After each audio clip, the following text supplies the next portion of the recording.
A beautiful blonde girl says that many crazy things had happened to her. She approaches a young man who was tied to a chair. The boy questions what the woman wants to talk about and warns that he is not an easy person, but she gets irritated and asks what his name is and what he had come to do there. Then the young man says his name was Jiang Chen. The girl laughs at his name. Jiang Chen says that everyone thought his name was incredible and that it matched a handsome guy. However, the woman kicks the boy's chair and almost hits his most precious items. Frightened, the young man says he was a descendant of 9 generations of his family and asks if she wanted to end his lineage. The girl says he would answer exactly what she asked, and that, if he started trying to deceive her, she wouldn't mind wiping out his lineage once and for all. The woman asks where the boy came from, since she had never seen him in this city, and Jiang Chen says he came from the north. Then she asks where he got a soda, and the boy says he couldn't explain. Once again, the girl gets irritated and kicks his chair. Jiang Chen says to just kill him already instead of scaring him. The girl points a gun to the boy's head and says she will grant his wish. The young man asks if that's how she treats someone who just saved her life.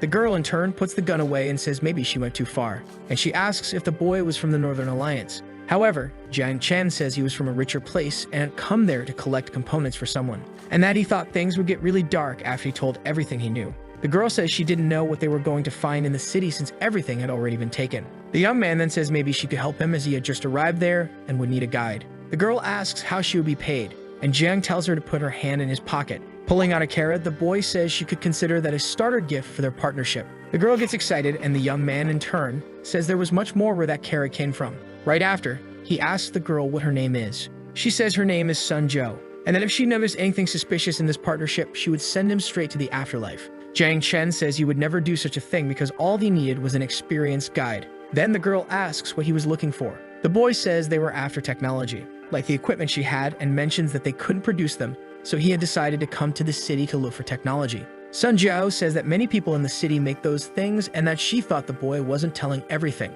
And Jiang Chen says he can only use those items as an example since his technology was more advanced. Then the girl asks to talk about her reward, and the young man gets nervous, thinking about what currency they used in that world. Then he decides to ask how the girl would like to be rewarded, and she, in turn, says she personally preferred to be paid with food. Right after, she asks if the boy still had cans of chicken curry, but the boy says she had already eaten everything, and Sun Zhou asks if he was trying to deceive her. Then, she tries to kick him again. However, Jiang Chen says he would pay her with 10 cans of food a month and take care of all her meals. The girl smiles, saying the deal was sealed, and the boy says that since they had agreed, she should untie him. Then, Sun unties the young man from the chair. The boy cries because he had been tied for so long that his hands had gone numb.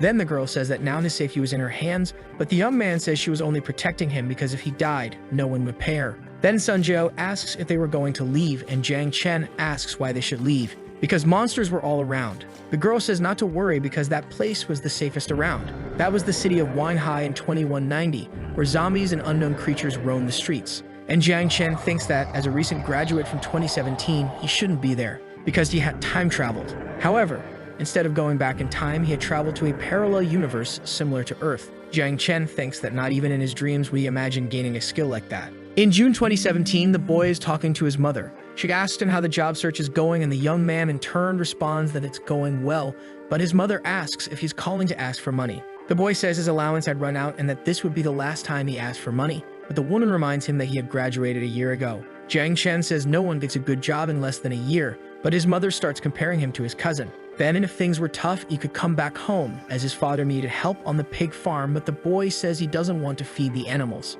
His mother gets irritated, saying those pigs were the young man's livelihood. And then Jiang Chen hangs up the phone. Right after, he pulls a soda from his pocket and drinks while talking about how to break this curse that had been cast on him. Then the boy sees a shooting star, wishing for a good job and that he would take the work seriously. He gets excited, saying he would dedicate himself and get promoted. However, the star takes a turn and heads straight for the boy, who ends up being hit by it, and that accident gave him the incredible ability to travel through the multiverse. His forearm became marked with a tattoo that extends to his wrist, thus allowing him to travel through the multiverse. Jiang Chen also discovered that the tattoo contained an independent subspace, giving him a small dimensional storage. The boy decides to make his first trip through the multiverse, taking him only to an abandoned house. Jiang Chen thinks that no one must have visited that house in years. Then he notices newspapers scattered on the floor and decides to read them to see if there was any clue about what happened. However, the newspapers said that it was the year 2190 and that this was still the city of Wanhai, but completely different. He then decides to take a look at how the world was.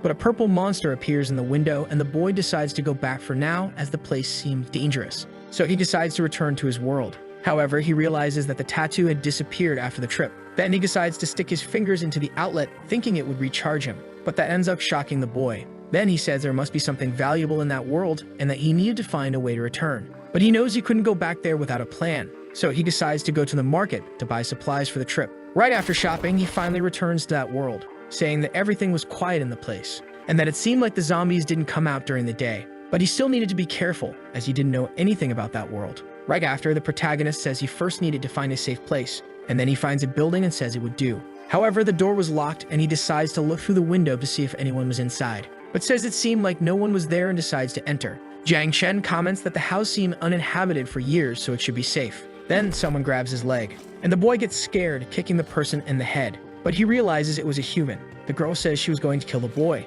Jiang Chen crouches down and asks her what happened, and Sun Zhou in turn responds that she needed water. The boy says she was in luck because he had extra water in his backpack, and then he gives the water to the girl. Then he asks how she feels, but the girl says she's hungry. Jiang Chen says he had brought canned food. Then he gives his food to the girl. Back to the present, Sun Zhou locks the doors. Jiang thinks that luckily she still seemed to have some humanity left, and that if he had found a cannibal or a slave trader, the situation would be different. The girl asks how he would transport the supplies. Then the young man replies that his partners have their way. The protagonist sees some paintings that must be worth millions, but those painters didn't exist in his world, so selling them was out of the question. Then he comments that those objects were quite advanced for his people. Sun Zhou says that those objects stopped working after the nuclear explosions, but she could still remove some important components to trade for something useful at the survivor bases. The boy thinks that there were already similar objects in his time. The girl says there's no use reinforcing the doors and that they just needed to speak quietly so the zombies wouldn't enter. Jiang Chen says he was preparing against human intruders, and that they would stay in that city for a while, so that would be their supply warehouse. He then asks if the girl had any map of the area. Sun asks where his iPad was as she would send it to him, but the boy is confused about what that was. She then shows him hers, and mentions that it was hard to imagine he would explore an unknown city without one of those and hands hers to him to try. Jiang says it worked and asks where she got it from. The girl replies that she took it from the body of an unlucky person. After pressing a button on the device, the protagonist's stats appear. Sun Zhou smiles and says that none of his skills are over 20, and asks if he was really a man. Jiang Chen asks if the girl wants to check, but the girl points her gun at him. The protagonist thinks she is too dangerous for him, and it's better to leave that kind of fun for his civilized world. And Sun Zhou, in turn, thinks she should stop insulting her meal ticket since she no longer has to worry about going hungry, and that he seemed like an innocent and kind person. Although in that world, the word kind is synonymous with a joke, that world was full of treasures, and the boy thinks that even the most trivial equipment there could surpass any prototype for his world's science. But it wasn't possible to take these devices to sell them. He then says he needed gold from that place. Sun Zhou asks why he needed that. Jiang Chen replies that in this world, the value of gold must be close to zero, and no one would leave a plate of food behind to give more value to jewels. Then the boy gives a loaf of bread to the girl, saying that this was her breakfast, and since she was going out, he gives her another can. The girl's eyes fill with tears, for she had already seen the scum of humanity kill their own companions for food, and had even encountered cannibal bandits who tried to turn her into food. This was the first time she had met someone who cared if she was hungry. Jiang Chen says that eating something in the morning would give her more energy. Sun Zhou in turn thanks him, and says she will do her best to find the gold in the city's banks, but transporting them would be harder than finding them, because electromagnetic pulses had destroyed most of the city's electronics, so they couldn't use cars. The boy tells her to focus on investigating the locations and that she should return before nightfall. Then Sun Zhou packs her supplies into her backpack, but before leaving, Jiang Chen asks her to show her status, and the girl, in turn, shows her stats, leaving the young man surprised, wondering if she was still human. Immediately after, the boy decides to return to his world. Lying in his bed, he thinks he should recharge his tattoo. However, he realizes that putting his fingers in the socket would take too long, so he decides to use the battery of a power box. But the lights in the entire neighborhood go out, and the residents get irritated. The boy decides to flee the area.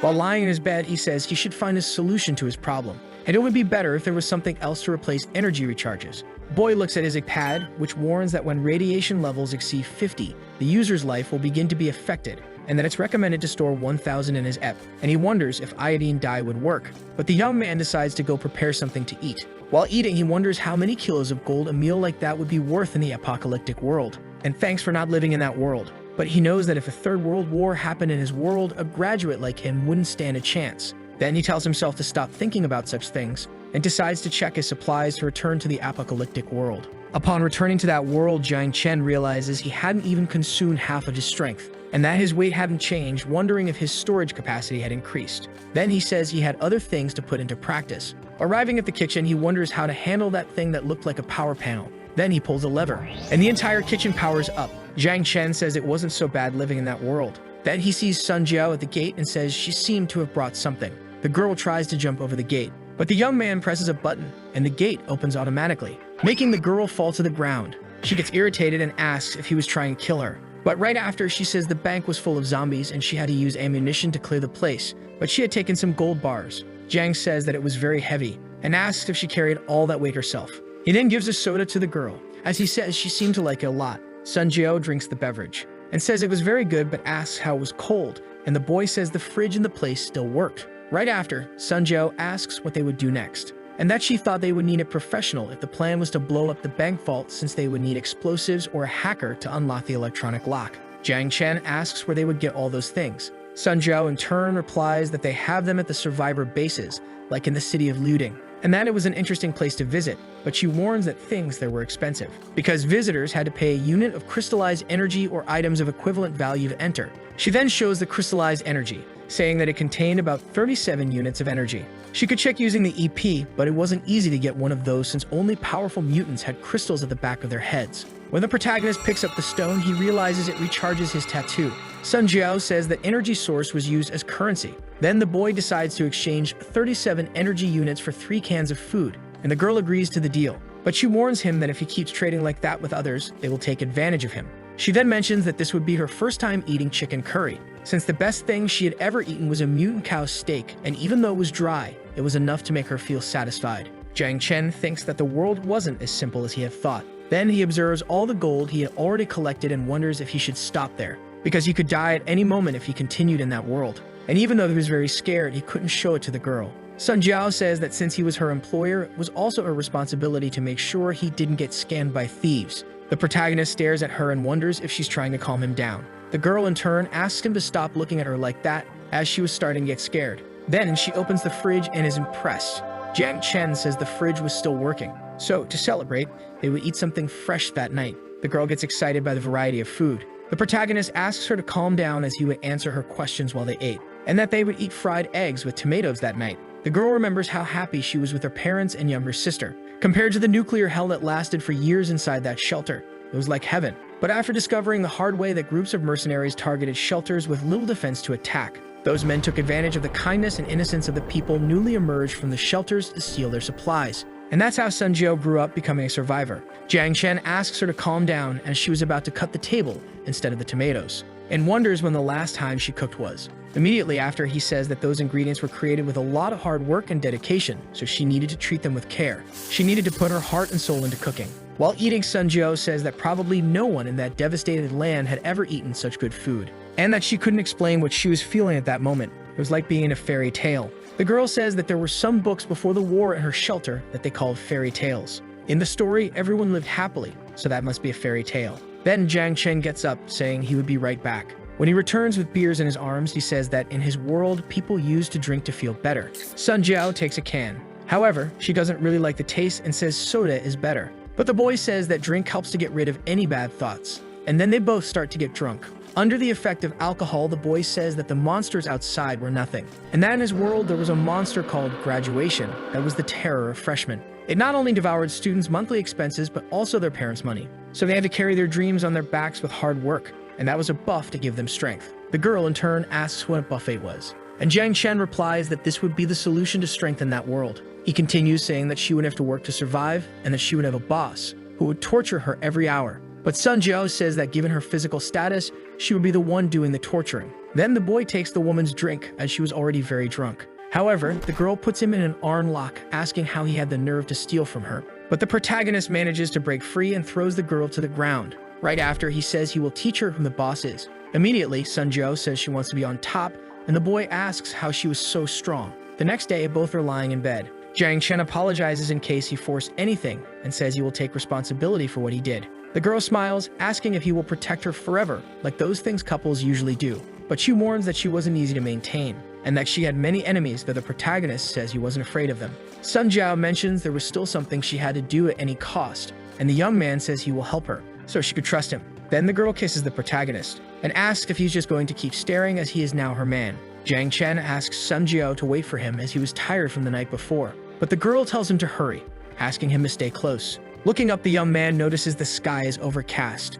and asks if it was going to rain. Sun Jiao in turn replies that it was radioactive dust. The boy says they were completely exposed to radiation without any protection, but the girl says that as long as her EP contains iodine, the radiation level wouldn't exceed the limit. Jiang Chen thinks he wouldn't be in that situation if not for the crazy idea. The night before, the girl had said the young man needed to learn a few things about combat, but the protagonist says he thought he was more of a support class. The girl in turn gets irritated and says he will go out with her the next day. Then Sun Jiao tells the boy to wait, because they were going to pass through an area infested with zombies. And she tells the young man to grab his weapon because the best place to learn to shoot is on the battlefield. But since the protagonist was still a novice, she recommends he start with a kinetic weapon. She then gives him an assault rifle. As they walk, Jiang Chen asks if those mutants wouldn't attack them. And Sun Jiao explains that not all creatures attacked because despite being large, they still had a physiological fear of humans. And the zombies weren't very active during the day since the cells in their heads needed a stable environment to perform photosynthesis.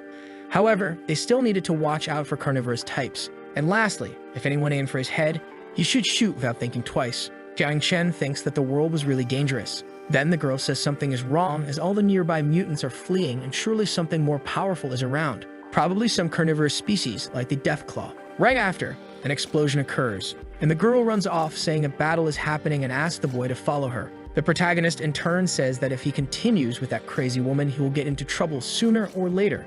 A man yells for them to keep shooting and throw explosives. Then all the soldiers begin firing at a mutant. Sun Jiao watches everything and thinks it's a mountain of flesh, and wonders why that species had appeared in that area. The soldier says they won't hold out much longer. Then they fire a missile at the monster, and the creature gets angry. However, the creature takes a precise shot to its head, causing it to be defeated. Sun Jiao says that only an anti-tank cannon could take down that monster. Jiang Chen asks what those men were doing. The girl in turn replies that they were collecting crystals, and also that the fat from the mountain of flesh could be used as fertilizer. Then the two of them approach, and the soldier asks them to present their genetic codes. Genetic codes are a genetic sequence calculated based on specific algorithms used as identity for EP users. Right after, the gate opens, and the man says the couple can enter without any problems. Jiang Chen says he always thought that world was completely wild, but he believed he had only witnessed a little of the civilization there. Civilization is the accumulation of humanity's beliefs and creations since the beginning of time, and in that case, humanity was clearly still there.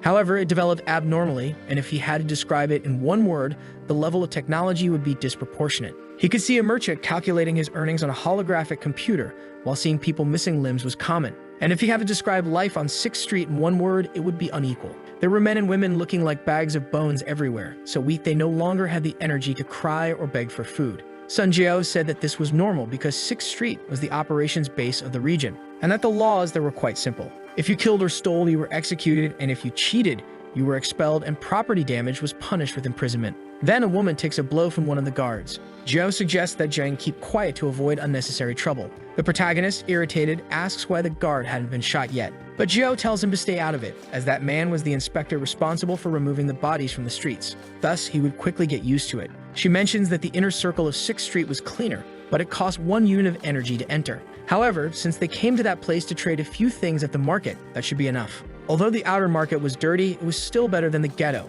In that place, thieves and other criminals were killed and their bodies dumped in trash bins. And at night, inspectors would drag their bodies to the farm to mix them with the fat collected earlier, turning them into fertilizer. However, the most notorious criminals were impaled on stakes to serve as examples, so others wouldn't commit crimes. Sometime later, a man seems to be eyeing a woman's breasts, mentioning that they were extremely beautiful. That's why he guarantees they are high-quality products, and there's nothing wrong with them. So 50 crystals wouldn't be too high a price for them. Next, a young man seems to close the deal with another man. As he leaves, he asks the young man to ensure he continues bringing high-quality products. Irritated, Jiao observes the situation, mentioning that they were heading to the New Ray Hotel, and that place was a house of lust offering all kinds of services to its guests. Moreover, she had heard a man grumbling that the girls in that place were quite soft. However, they were soft in the sense of devouring. As for that merchant, he was probably the suppression force that imprisoned the people from Shelter 101. Jiang asks what exactly those shelters were. The girl replies that they were quite peculiar,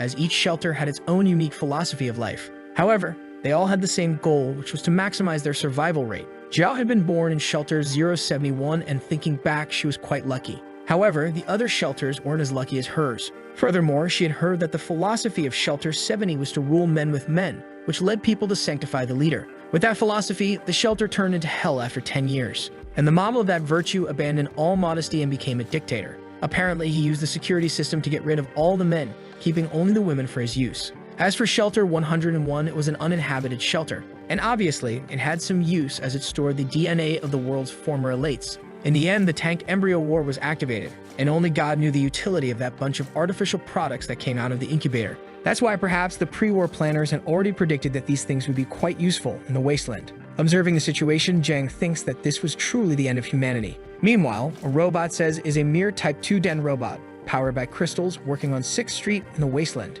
Its job was to assess the prices of goods unnecessary for that field, and the concept of irritation didn't exist in its programming. However, it had to evaluate the objects humans brought every day, such as metal scraps and composite bodies, among others. Then the protagonist appears, mentioning that he would like to sell something. The robot, in turn, says that for a second, it thought its processor had malfunctioned because its scanning system indicated that the item was radiation-free, and that it was a can of food with its contents intact, containing what pre-war humans called fresh steak. It asks if the boy happened to have similar products. Upon hearing that he had several of them, the robot asks him to follow it to the VIP room to receive his payment, as a dealer should be assigned to serve him. Shortly after, the protagonist encounters a rather friendly girl who welcomes him. Additionally, she says it's a pleasure to serve him, asking the boy to enter the room. Looking back, the protagonist assumes that this was a tea room. Right after, the girl seems to kneel down. Meanwhile, Jiao observed the girl, who eventually appears to be concerned about what was happening. Irritated, Jiao mentions that she had only earned 50 crystals per can of food, and that they could trick the protagonist as it wasn't just food, it was a luxury item.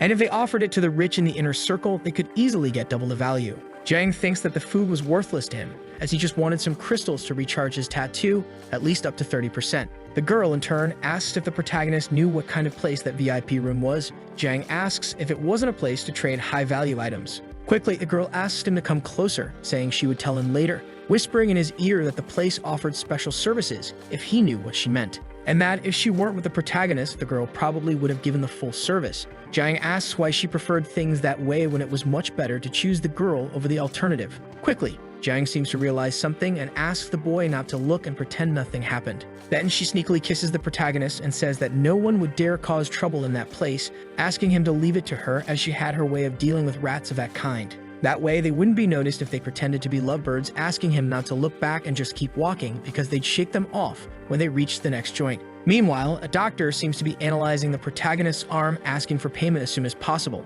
Looking at his hand, Jiang asks if that was all, and Jiao mentions that now they just had to wait, because at that moment, they were going to buy ammunition for their weapons at the gun store. Moreover, they would spend the night in that place as it was full of terrors. Besides, there was plenty of opportunity for him. Some time later, Jiang seems to be eating something, asking if it was okay to do so, and the girl says that on the streets, the wealthiest residents or millionaires had the right to shoot anyone who entered their rooms without permission in the head without even asking for their name. So Jiang asks why they didn't get rid of him after dinner. Quickly, the girl points a gun at the boy, who becomes desperate, mentioning that he had mistaken him for someone else and had no intention of doing that. Giving the man a slap, Jiao asks who had sent the boy. Observing the situation, Jiang thinks no one would imagine that woman could become so terrifying when she was serious. And to understand the whole situation, they need to rewind the tape half an hour back, because he didn't imagine they'd have anti-aircraft trucks installed in the hotel's testing grounds in that world. That's why he ended up needing another canned fruit to recover from the shock. The desperate man says he didn't know anything and that what they were doing to him was illegal, and the 6th Street guards would arrest them.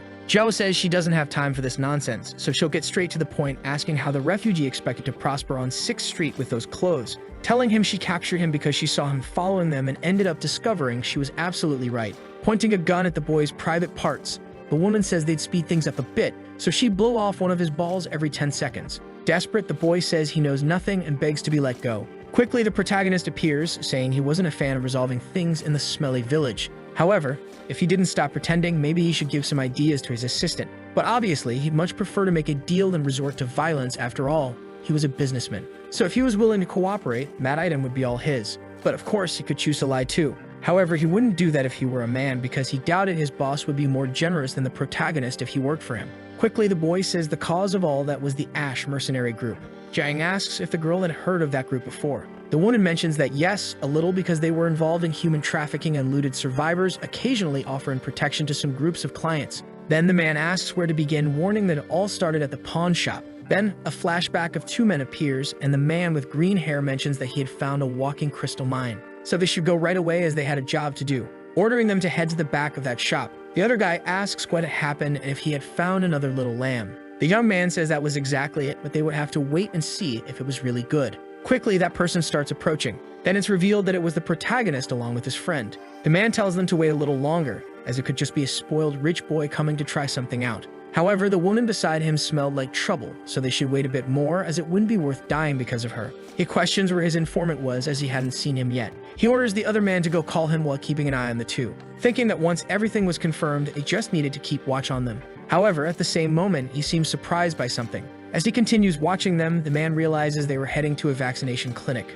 Shortly after, he notices they started moving again. Additionally, they had gone to buy more ammunition, so it seemed they needed to be more cautious with them. Soon after, that man from earlier appears, calling the young man. The man with green hair asks if he was seeing those two in the gun store, ordering him to keep an eye on them and alert him when they leave the city. And if he did a great job, he received 5 units. The other man asks if they were 5 lambs for slaughter. The man says it was something like that as they first visited the vaccination clinic and then went to the gun store to buy ammunition and explosives. But no group would trade crystals for ammunition, and that's why everyone was already in the production line. So those two were just fools trying their luck in that land. That's why they should catch them quickly before anyone else got to them. The man says he already knew everything the young man had told him, so he should exchange that crystal right away. Surprised that it was only 100 energy units. 1 unit could be exchanged for 10 bottles of nutrient solutions. However, if he spent recklessly, he could live well for an entire month. At the same moment, someone seems to point a gun at the young man, executing the poor guy. Zhao, observing the situation, becomes nervous as someone had just been killed.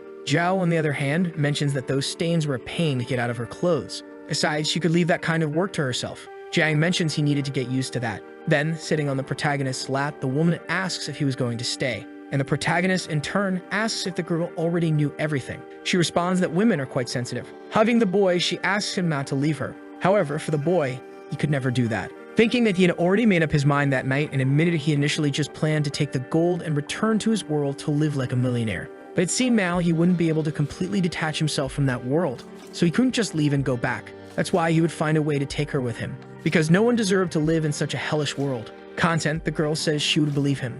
And the protagonist, all sneaky, says that if it weren't for the smell, he would grab the girl right away. She quickly mentions that if that's the case, she would take a bath right away. However, the protagonist at that moment didn't want to let go of her, and the girl asked him to carry her to the shower to see if the hygiene vaccine had made his muscles stronger. Inside the shower, the two start preparing for the bath, and those things that make you send the kids out of the room begin to happen. A while after they've had their fun, the woman is surprised that the vaccine had really worked. Meanwhile, the protagonist was admiring his six-pack, which had become perfect. Zhao, in turn, asks him to stop dreaming and get down to business. However, the protagonist asks to have dinner first. But first, they needed to dispose of the man's body, feeling awkward because he had done illicit things next to a dead man. And for that reason, he needed to control himself next time. Sometime later, a few people arrived to remove the body from the ground. Apologizing for the inconvenience and the lack of security in the hotel, they invite them to a restaurant offering a complimentary dinner from the hotel. Thanking them, Zhao mentions that they were already leaving, so the man could go. As they leave, the young man once again apologizes.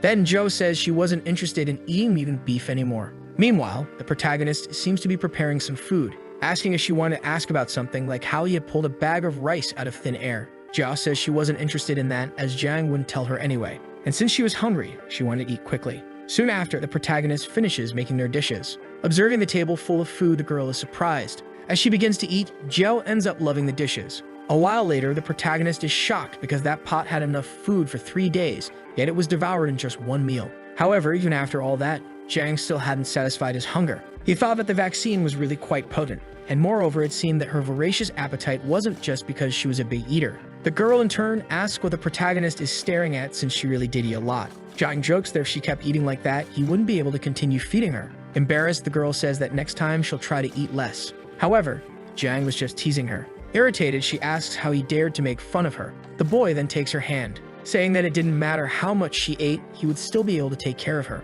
Thinking that, thank God, he was smart enough to think fast, because he had almost gotten hit hard enough to lose his teeth. Zhao says that now that the boy had taken the vaccine, she wouldn't need to hold back when she kicked him. The boy replies that he'd clean up the mess, asking to stop talking and go to sleep already. Lying in bed, Joe says that the commercial bank building was located in a district that was once quite prosperous. That's why there would be a lot of zombies and the radiation levels would be extremely high. In addition, several dangerous species often roamed the area, and if they wanted to get gold, they'd have to go through a specific spot. Looking at a corner of the building's projection, the protagonist asks what that was. The girl responds that it was a holographic computer, and that it wasn't as reliable as a regular computer.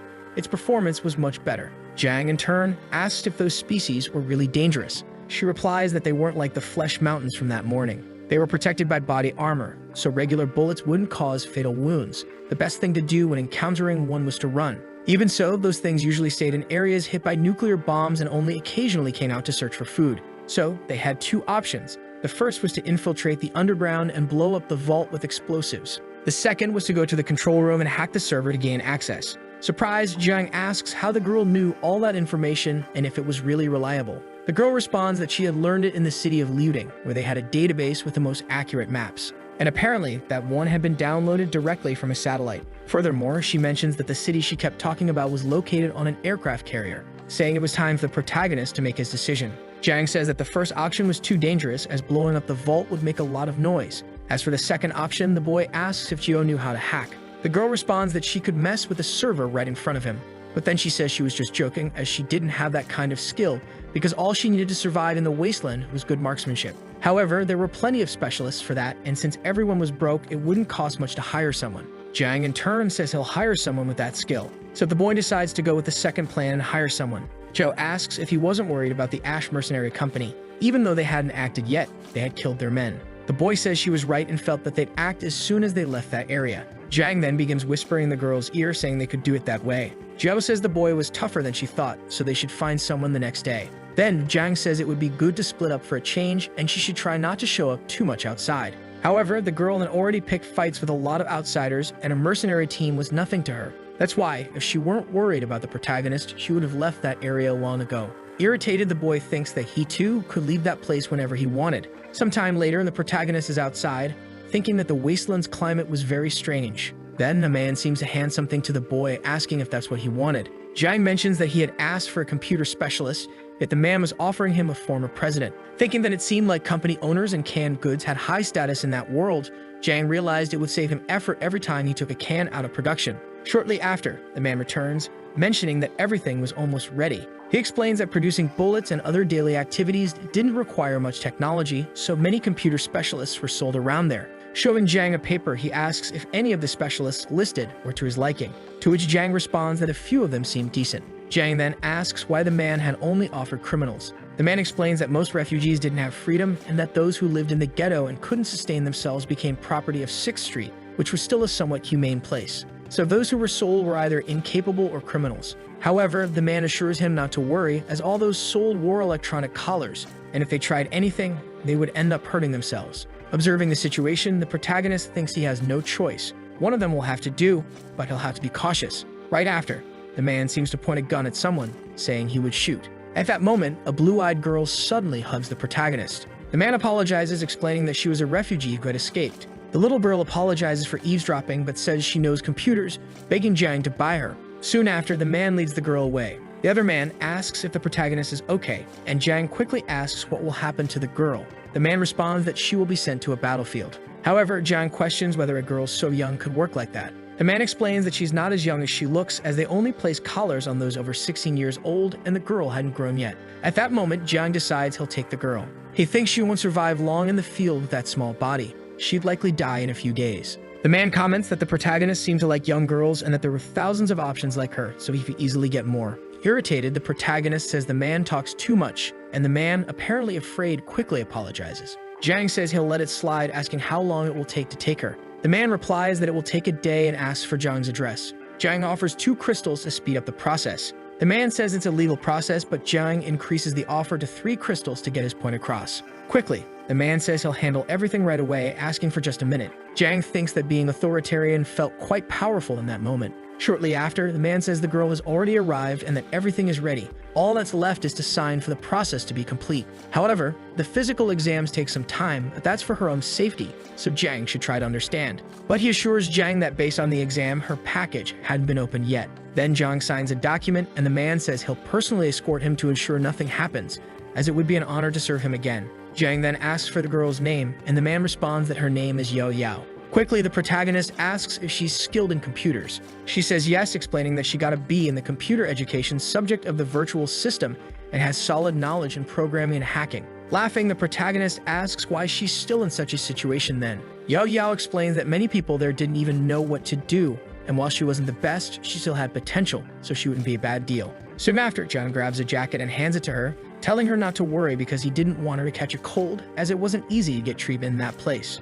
So they should leave quickly, as they had many things to do. As they head out, Jiang mentions that he'll introduce her to his sister. A while later, Jiang is already home, and Joe asks if the protagonist has a fetish for young girls. Jiang replies that he figured she would say that, but assures her that Yao Yao is an incredible hacker. Joe then asks if she can be trusted. He responds that Yao Yao likely has nothing to do with the Ash mercenary company. Jiao says she doesn't trust a word of it, as it's a matter of her own security. Shortly after, Jiao seems to scrutinize Yao Yao, asking if she knows a man named Zhao, to which Yao Yao quickly responds that she doesn't know anything. Quickly, Zhao says she's going to check the child and hopes Jiang doesn't mind, mentioning that she's just investigating her body to see if she's trustworthy. She teases Jiang, asking why his face is turning red. With a mischievous look, the boy says he'll also check things out. A while later, the protagonist seems to be staring at the horizon with a bump on his head, realizing that the girl didn't have any transmitter or anything similar on her. He wonders if she's really a girl, and if so, why she has so few resources. Soon after, Jiao hands some clothes to the girl, who starts putting them on. Jiao, on her end, asks why the protagonist is so embarrassed, reminding him that she's now his personal property. And even if he did something, she couldn't resist anyway. The boy, in turn, asks if Jiao isn't going to get jealous, to which she quickly responds no, saying that she should just squeeze him dry. Jiang says they should stop talking and get to what really matters. Introducing the girl, he says her name is Jiao, and the protagonist says his name is Jiang, telling the girl she's now one of them. Moreover, she didn't need to call him master and should just call him Jiang, adding that the collar she was wearing wasn't safe for her, because he already trusted her. However, the girl quickly says she doesn't want the collar removed, appearing scared by what the boy was about to do. Confused, Jiang asks what happened. The girl says it's not that she doesn't like having such a kind master, but another woman had told her that she was very blessed to have been chosen, and so she shouldn't be abandoned. Jiang assures her he would never do that, but the girl responds that concern isn't the same as trust. Jiang realizes the girl is sharper than expected, as in that world, people point guns at their own siblings and betray their wives and children. That's why she thought he'd stop trusting her the moment he removed her collar.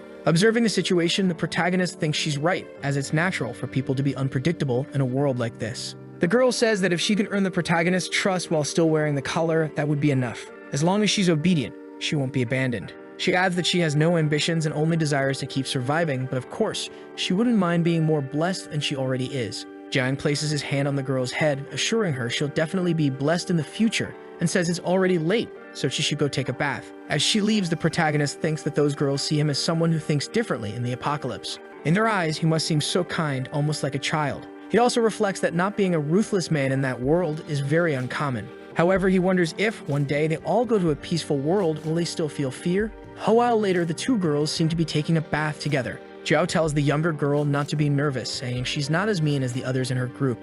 She mentions how soft the girl's skin has become after being cleaned, and the girl responds that it's because of the Sleep Mode 3 capsule, which improves the body's condition. Zhao remarks that it's a pretty extravagant toy, asking if the girl is older than her. The girl quickly clarifies that's not the case. She explains that she entered the sleep capsule when she was 12, and after spending around 20 years in it, her body has only aged by 2 years thanks to the vaccine's effects. Adding the 2 years she spent on 6th Street, the doctor told her that her body is now like that of a 16-year-old, but her mental age is around 14. Jia laughs and says if you add 12 plus 20, that would make her 32, which irritates the girl, who insists she's not that old. The girl then starts laughing at Jiao, saying they should dive into the water. Soon, a playful commotion breaks out in the bathroom. Jiang feels happy, thinking he never imagined those two would get along so well so quickly. Shortly after, Jiao leaves the bathroom wearing only a towel, telling the younger girl to come out too. Sitting in a chair, she remarks how great it feels to take a bath. The protagonist, in turn, asks her to at least put some clothes on before eating.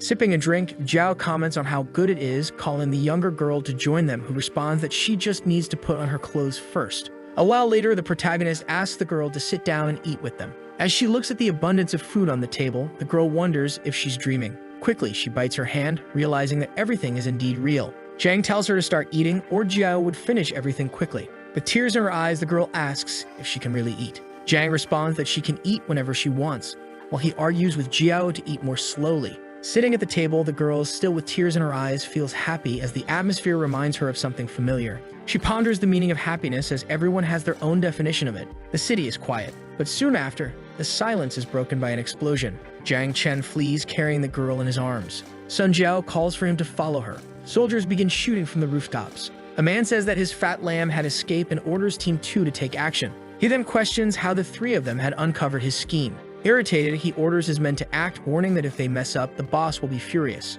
As they run, Jiang Chen asks Sun Jiao if they still have a long way to go. Sun Jiao replies that they're almost there. She then leaps, saying that they've reached the block of buildings. While fleeing, Jiang Chen admits that Sun Jiao had more courage than many men. He thinks that things had gotten out of control, but they were still going according to plan. Earlier that day, a man was selling a product to the group. The protagonist says that he'll take the holographic computer and some spare parts. Shortly after, the vendor calculates the total and says the purchase will cost 20 energy units. The group leaves the shop. However, they're being watched. Jiang Chen wonders if they've been discovered and comments that his gene injection didn't just increase his appetite. Sun Jiao tells him to ignore them and stick to the plan. She explains that the crossing is just ahead, a place easy to get cornered, so they need to be cautious, and lets her check it out first. As she surveys the area, she notices that it's too quiet. From the rooftops, the men watch everything silently. Sun Jiao detects the ambush and says it looks like they wanted a smooth journey. She then tells the protagonist to grab Yeo and run when she gives the signal. The group stops to rest. Jiang Chen thinks that carrying someone still felt heavy even with a gene injection. Sun Jiao tells him to prepare for a fight and asks if he can still fight. The boy replies that he's fine. As he gets up, he asks if they couldn't just burn them alive, but Sun Jiao tells him to relax, saying that they're after his money, so they'd be careful. Then she says that they're coming. One of the bandits thinks that his boss had given the order to watch two fat lambs. Even though they've been fleeing, they managed to track them down. But it's obvious the couple had received gene injections. Not even their boss could afford gene injections. He concludes that the two will be captured soon since they've holed up in the building. However, one of the men is shot in the head. In the building, Jiang Chen and Sun Jiao are shooting at the bandits. The protagonist laughs, saying that they'll all die. But Sun Jiao advises him to aim before firing. The boy apologizes, saying it's a habit from playing PUBG. Meanwhile, Yao hides, scared. Then Sun Jiao says she'll show him how to shoot properly. The bandit leader says they won't be able to advance if things continue like this and asks where the reinforcements are. Soon after, an armored vehicle arrives. A man uses the vehicle's machine gun to fire at them. Sun Jiao says that's not good and tells Jiang Chen to follow the plan and retreat first. The boy, in turn, tells her to be careful. The girl dodges the shots from the armored vehicle. The man orders the gunner to stop firing as the boy had escaped and they wouldn't be able to hit the girl from there, so they should move in and find her. The gunner taunts the girl, telling her to come out and have some fun. However, the man is shot in the throat. The gunfire erupts again. Then Sun Jiao throws a grenade at the bandits. She uses the distraction to make her escape. In the tunnel, Jiang Chen tells Yeo to jump, promising to catch her. The girl jumps and the boy catches her. He then asks if Sun Jiao will be okay. As Jiang sets Yeo down, he reassures her that Sun Jiao would be fine. After all, she was the woman who had captured him in an instant while they were talking. Yeo notices that they are in a drainage system. Jiang Chen explains that he discovered this place while looking at the map and noticed an entrance in the building that led directly to the drainage system. The entrance was sealed, but Sun Jiao had managed to clear the obstacles. Shortly after, Sun Jiao falls into Jiang's arms. He jokingly asks if she wasn't afraid of hitting her head jumping like that. But Sun Jiao responds that she knew he would catch her. The bandit leader asks where she went and orders his men to search everywhere for her. Sun Jiao tells Jiang to stop moving, assuring him they won't be able to catch them. She then tells him it's time to let go, because she had already planned a bomb up top. And now all that was left was to press the button. Jiang Chen hesitates, unsure if he should kill those bandits, but he had no reason to sympathize with them. One of the men says he found something. The bandit leader declares that they'll have their fun with the woman once they catch her. However, the entrance to the tunnel is locked from the inside. The man figures the group must have hidden underground and orders someone to bring the chainsaw. But soon, the bombs Sun Jiao planted in the building start beeping. Jiang Chen presses the button, and the entire building explodes. As they walk through the tunnel, Sun Jiao asks if Jiang is afraid of walking in the dark. The protagonist replies that he hadn't been afraid of the mercenaries, so there's no reason to fear this place. Jiang Chen then comments that when the mercenary company finds out they killed some of their group, they'll definitely seek revenge. Sun Jiao says they might try to attack them on 6th Street if they appear there. But that doesn't matter anymore as they have other places to trade, and it wouldn't be difficult to wipe out the mercenary company either. Jiang Chen thinks he's gotten involved with a violent maniac. Yeo looks behind her, startled by something passing near her. The protagonist calms her down, telling her she doesn't need to be afraid, and as long as she stays close, everything will be fine, and he'll protect her. Sun Jiao laughs, asking how many bandits the boy has killed so far. The boy responds, thinking he's killed 2. Sun Jiao teases him, saying he's lying and at most only injured too. Jiang Chen retorts that it's all the same, as what matters is making them unable to walk. Yao smiles at the situation. The boy then says he didn't expect the tunnel to be so sturdy. In his city, the construction would have collapsed after such an explosion. Sun Jiao explains that the government had invested heavily in foundations before the war. She mentions that the exit should be near. The protagonist wonders why his heart is beating so fast. He thinks it would be best to leave this place quickly. He asks Xiao to stay behind him. Shortly after, shots are fired at the group, but Sun Jiao manages to save them. However, she gets hit in the arm by one of the bullets. While bleeding, she tells Jiang Chen to be more careful, as there are people living down here. The protagonist is shocked, realizing that Sun Jiao got hurt because of him. Sun Jiao then tells him and Yao to flee while she handles the situation. The creatures start advancing, but Jiang Chen, angry, tells Sun Jiao that he'll never abandon her. As he begins slaughtering the creatures, he reflects on how he can't even protect his woman. He pulls out his gun and shoots at the creatures, declaring that for hurting his woman, he will kill them all. Sun Jiao warns that this isn't good, as his life will be in danger if he keeps this up. Jiang Chen continues killing the monsters with just his hands. Sun Jiao tells Yo to go after Jiang as he's in a very dangerous condition. After defeating all the creatures, Jiang Chen staggers, but one of the monsters is still alive. It grabs the boy's leg. Then the monster charges at him with a knife. The creature manages to stab the protagonist in the chest, but before it can do more harm, Yao shoots it. Before Jiang can talk to the girl, he collapses and loses consciousness. The next day, Jiang Chen wakes up. He wonders what happened and why he can't remember anything. Yao enters the room with a bowl of water and asks Jiang to wash his face first. Sun Jiao asks if he's feeling better. The protagonist responds that he's fine, but before anything else, he suggests they have breakfast. The last thing he remembers is being hunted by the mercenary forces, entering the drainage system, and then seeing a place filled with corpses. Jiang Chen could still smell it. He still expected the underground of that world to be full of panic and death. Sun Jiao tells him to stop thinking about it, explaining that they were all cannibals. She adds that they were enemies of humanity and even mutants despise them. The protagonist says he thinks he'll need to be away for a while, maybe for a month, as he needs to replenish his food supplies. Sun Jiao says it's fine but tells him to come back soon. Jiang Chen smiles and says that for now, they should enjoy breakfast. While they wash the dishes, Sun Jiao tells Jiang that he had been driven by anger and entered a rage state. The drugs only modify the body's 3 basic abilities. That's only true when the DNA is normal. Sometimes unexpected mutations occur, and she had heard of people who gained extra heads after the injections. Jiang Chen is shocked, realizing he had taken something so dangerous. But Sun Jiao assures him that the probability of something bad happening is so low it's not worth worrying about. However, some people acquire benign mutations that grant useful abilities. She then shows her gunshot wounds, which had already healed because she has the resilience ability. Sun Jiao explains that if she uses the ability too much, she becomes extremely weak. It's the same with Jiang's ability. She recommends that he only use it sparingly as it consumes a lot of vital energy, and he should use his EP for a more detailed explanation. When they read the description of his ability, they discover it's triggered by a spike in emotion that causes the body's cells to disrupt metabolism. Sun Jiao says that in a safe environment, it's fine to use it. But there are too many variables in a battlefield. Jiang Chen thinks that if Yo hadn't arrived when she did, he probably would have died. Sun Jiao explains that abilities can be controlled with practice, and after training, he'll be able to activate and deactivate it at will. She then hands him something and tells him to equip it on his EP, explaining that when he wants to activate his rage, he should press the button, and the drug will be injected. But she advises him not to rely too much on the ability. As Jiang packs the gold in his bag, he tells them he'll be back soon. He adds that there's food in the freezer that should last at least 6 months. Meanwhile, the younger girl seems to be training. The protagonist watches her and comments on her hair, and the girl explains that Joe helped her last night and fixed her hair. Jiang is surprised to learn that Joe knows how to cut hair. He mentions that they should remember to eat fresh vegetables too, as they shouldn't rely solely on canned food. At that moment, the girl asks the protagonist to wait. Joe then gives Jiang a kiss, teasing him to say something romantic this time. Meanwhile, the younger girl is sad, not wanting the protagonist to leave. Quickly, she gives Jiang a kiss too, surprising him with her bold move. Noticing Joe's irritation, Jiang says they can't blame him for that.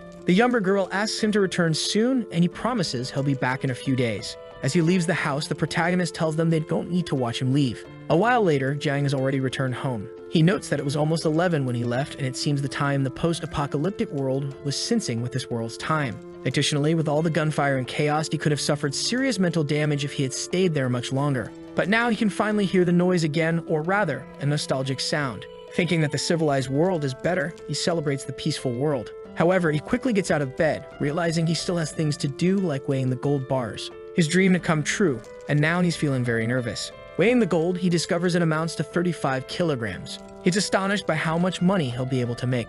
Jiang pondered what he would do with so much money, wondering if it would be enough to buy a car and a house or perhaps much more. And if he were to settle down, he dreamed of owning a luxurious mansion. After all, he still had a bank full of gold waiting for him. But there was still a lot of gold left in that place, so he'd have to return to collect more. Moreover, his girlfriend was still there waiting for him, along with the other girl. Thinking about all of this, he realized there was no point in overthinking things. He should just enjoy life. For now, he needed to eat something and enjoy a hearty meal. After all, he would need a lot of energy to sell all that gold. And if he wanted to live in style, he dreamed of having a luxurious mansion along with a very nice car. He could make that happen because there was still a bank full of gold waiting for him.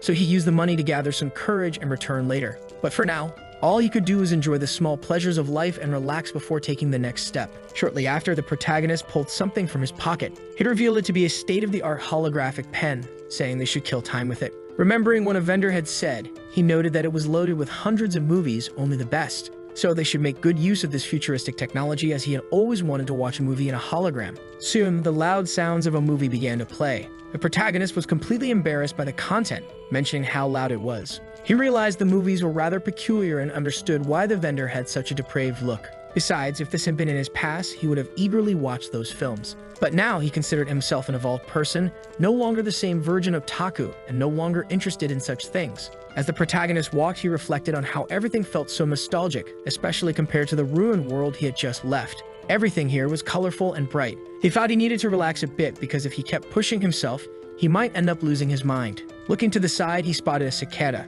He remarked how long it had been since he'd seen one, finally encountering normal creatures again. Because the cockroaches in the other world were shockingly huge, larger than dogs. He wondered if the cicadas there were the same size. If he could turn this gold into cash, he could forget about the banks. But without proof of purchase, he might end up getting arrested, so perhaps a gold shop would be the best choice. He needed to find one that wouldn't cause trouble, so he decided to try the shop right in front of him. He entered the store. A sales girl approached him, asking if he was there to pick out a ring for his girlfriend, mentioning that they had a wide variety. Quickly, the protagonist asked if they accepted gold. The girl replied that they did, but only if it had a purity of 99% or higher, so he would need to bring something of high quality. The protagonist then asked for the manager to come down, as this negotiation was beyond her. The woman left, thinking it was hard to believe the protagonist was trying to negotiate so much gold, especially with the clothes he was wearing and the backpack full of gold. A while later, the manager arrived. He was surprised by the amount of gold in the boy's backpack. He asked the protagonist for his name and invited him to follow him. After inspecting the contents, the manager announced that the total weight was 7,122 grams, and based on its color, it was definitely high-quality gold. Additionally, there were no issues with it. The manager then asked if Jiang had any money. Jiang replied that he didn't. The manager then asked the other employee to leave the room. He noted that the gold was quite different and questioned its origin. Jiang reassured him, explaining that the bars were registered in another country and that the source was legitimate, as it had been a form of payment. The manager was surprised, commenting that Jiang must be quite a high-ranking mercenary to be paid in gold. In all his 20 years of experience, he had never seen anyone bring in so much gold in such a small backpack. Quickly, Jiang asked if the manager wanted to make a deal. The manager said he was interested but suggested they not rush things, because if the gold didn't have paperwork, it could complicate matters for them. Jiang then calculated the amount of gold he would receive. He mentioned that whatever remained could go to the manager, asking what he thought of the offer, as the current gold rate was 270 yuan per gram. The manager replied that if that were the case, he'd have no choice but to accept the deal, asking if Jiang wanted to be paid in cash or via bank deposit. A while later, everything was done and Jiang checked his bank account to confirm the money had been deposited without issue. As he was about to leave, the manager told him to take care. The manager handed Jiang his personal card, expressing hopes of doing business with him again.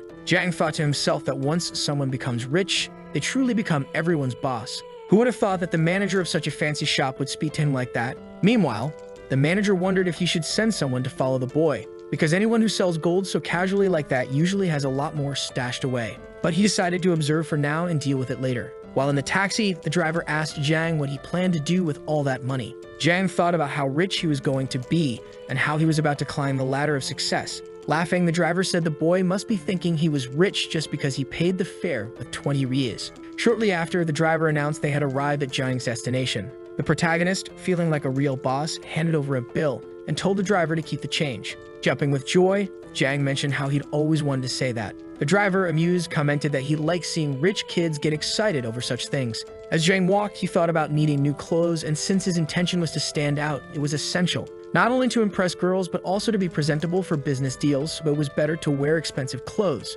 Returning to the same store he visited earlier, the boy declared that this time he wasn't a worker, he was a customer. He figured there was no better place to show off than the store where he used to work. He wanted to see the expression of the jerk who had fired him. Now that he was there, he would only buy the most expensive clothes. However, he noticed something strange but decided to ignore it, focusing on picking his outfits. Meanwhile, a sales girl watched him, surprised that he didn't hesitate when he saw the prices. She noticed that despite his youth, he had a confident, regal posture. Helping the protagonist, the girl wondered if her attempt at seduction might work. At the checkout, Jiang asked them to total up the clothes, excluding those he didn't pick. He wanted everything left in stock. Thinking it must be a joke given how expensive the clothes were, the sales girl asked if this was some kind of prank. Jiang assured her it wasn't. It was real. He said he would pay with a card and started looking for another employee. He explained that he used to work there, needing to make money for college. But today he was there to flaunt his wealth, adding that he only came back to make a certain woman suffer. It wasn't because he was a bad person, but because that woman had made his life difficult while he worked there.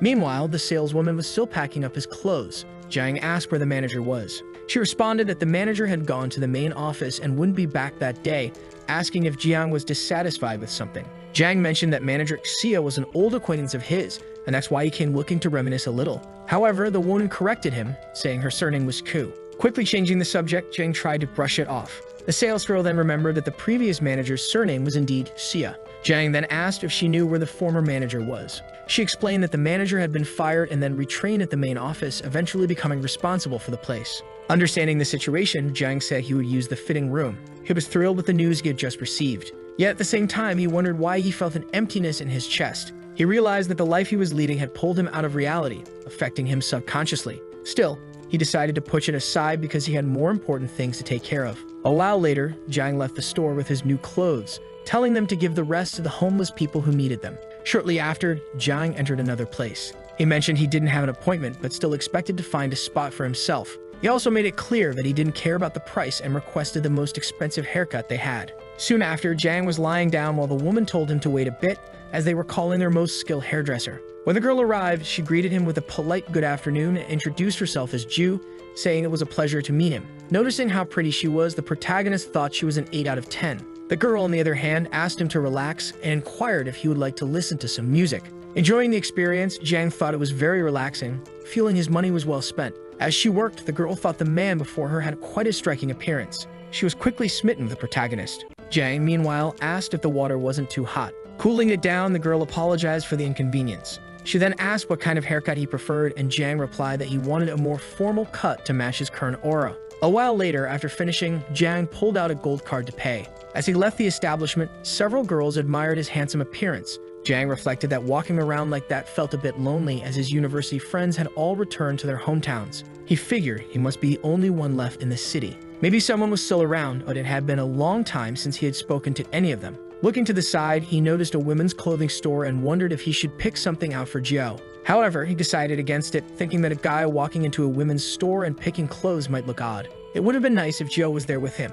They could stroll around and do things together. They could live a happy life like any other couple, but for now, he didn't know how to bring other people along with his ability. Feeling a bit hungry, Jiang soon found himself in a restaurant enjoying a meal. After finishing, he paid with his card. Looking out at the beach, Jiang commented that he had walked all afternoon and was feeling a bit tired. He now understood why that place had become a tourist attraction in his city. In his 4 years of college, he had only managed to visit the coast once. His classmates would always tell exaggerated stories about the place, saying that girls there were stunningly beautiful. However, Jiang saw none of that. There was no one around. It was disappointing to have come so far for nothing. Out of the million he had obtained that morning, he had only spent 200,000, and so he realized he had become one of those wealthy people he always disliked. Still, you couldn't brag too much with just $1 million, not even enough to buy a house. Yet he had a vault full of gold, and the gold in that bank was worth less than $1 billion. The thought of it excited him, wondering if there was more in the post-apocalyptic worlds. However, selling too much gold would cause the price to drop, which could be a problem. The gold from the bank was already sufficient,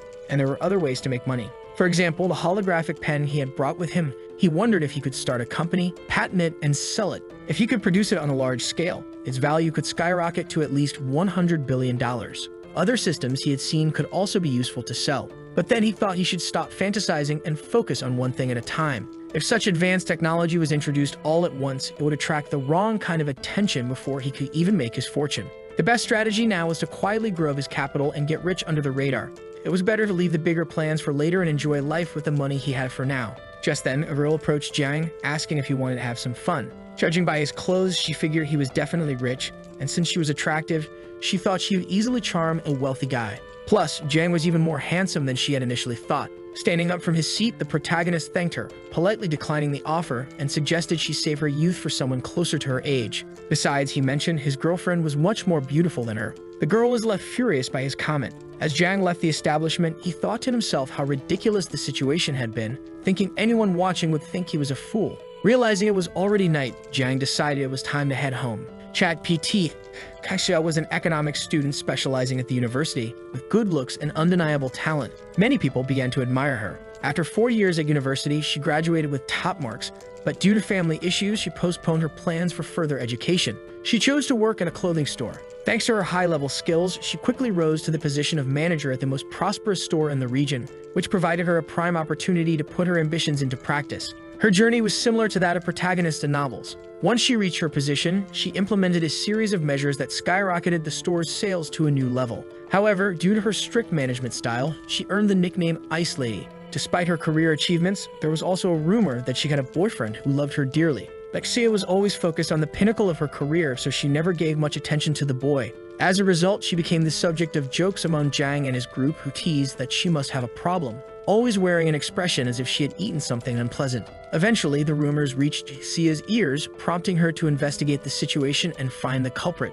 Thus, the protagonist suffered the consequences. By pointing out small faults gradually, Kaixia managed to push Jiang out of his job, where he had been employed for a year, leaving Jiang puzzled as to why. However, after a night of heavy drinking, he decided it wasn't worth dwelling on. He moved past the incident, recognizing that Kaixia, being in a management role, ran the store perfectly fine without a lowly worker like him. But the matter didn't end there. Skill and education were important factors, but for those around Kaixia, another aspect became significant: her unpopularity. More and more people refused to follow her management because being strict and tough might bring short-term success, but generated significant resentment in the long run. The job's high demands, combined with low pay, became less appealing. As dissatisfaction grew, the quality of the store's results began to suffer. Even though Kaixia was a top-notch employee, she ended up getting fired due to her lack of maturity in managing people. Thus, the powerful woman who had been considered an unreachable flower at the university found herself unexpectedly unemployed. Surprisingly, all of this happened within just a year. Although Kaixia was smart enough to realize where she had gone wrong,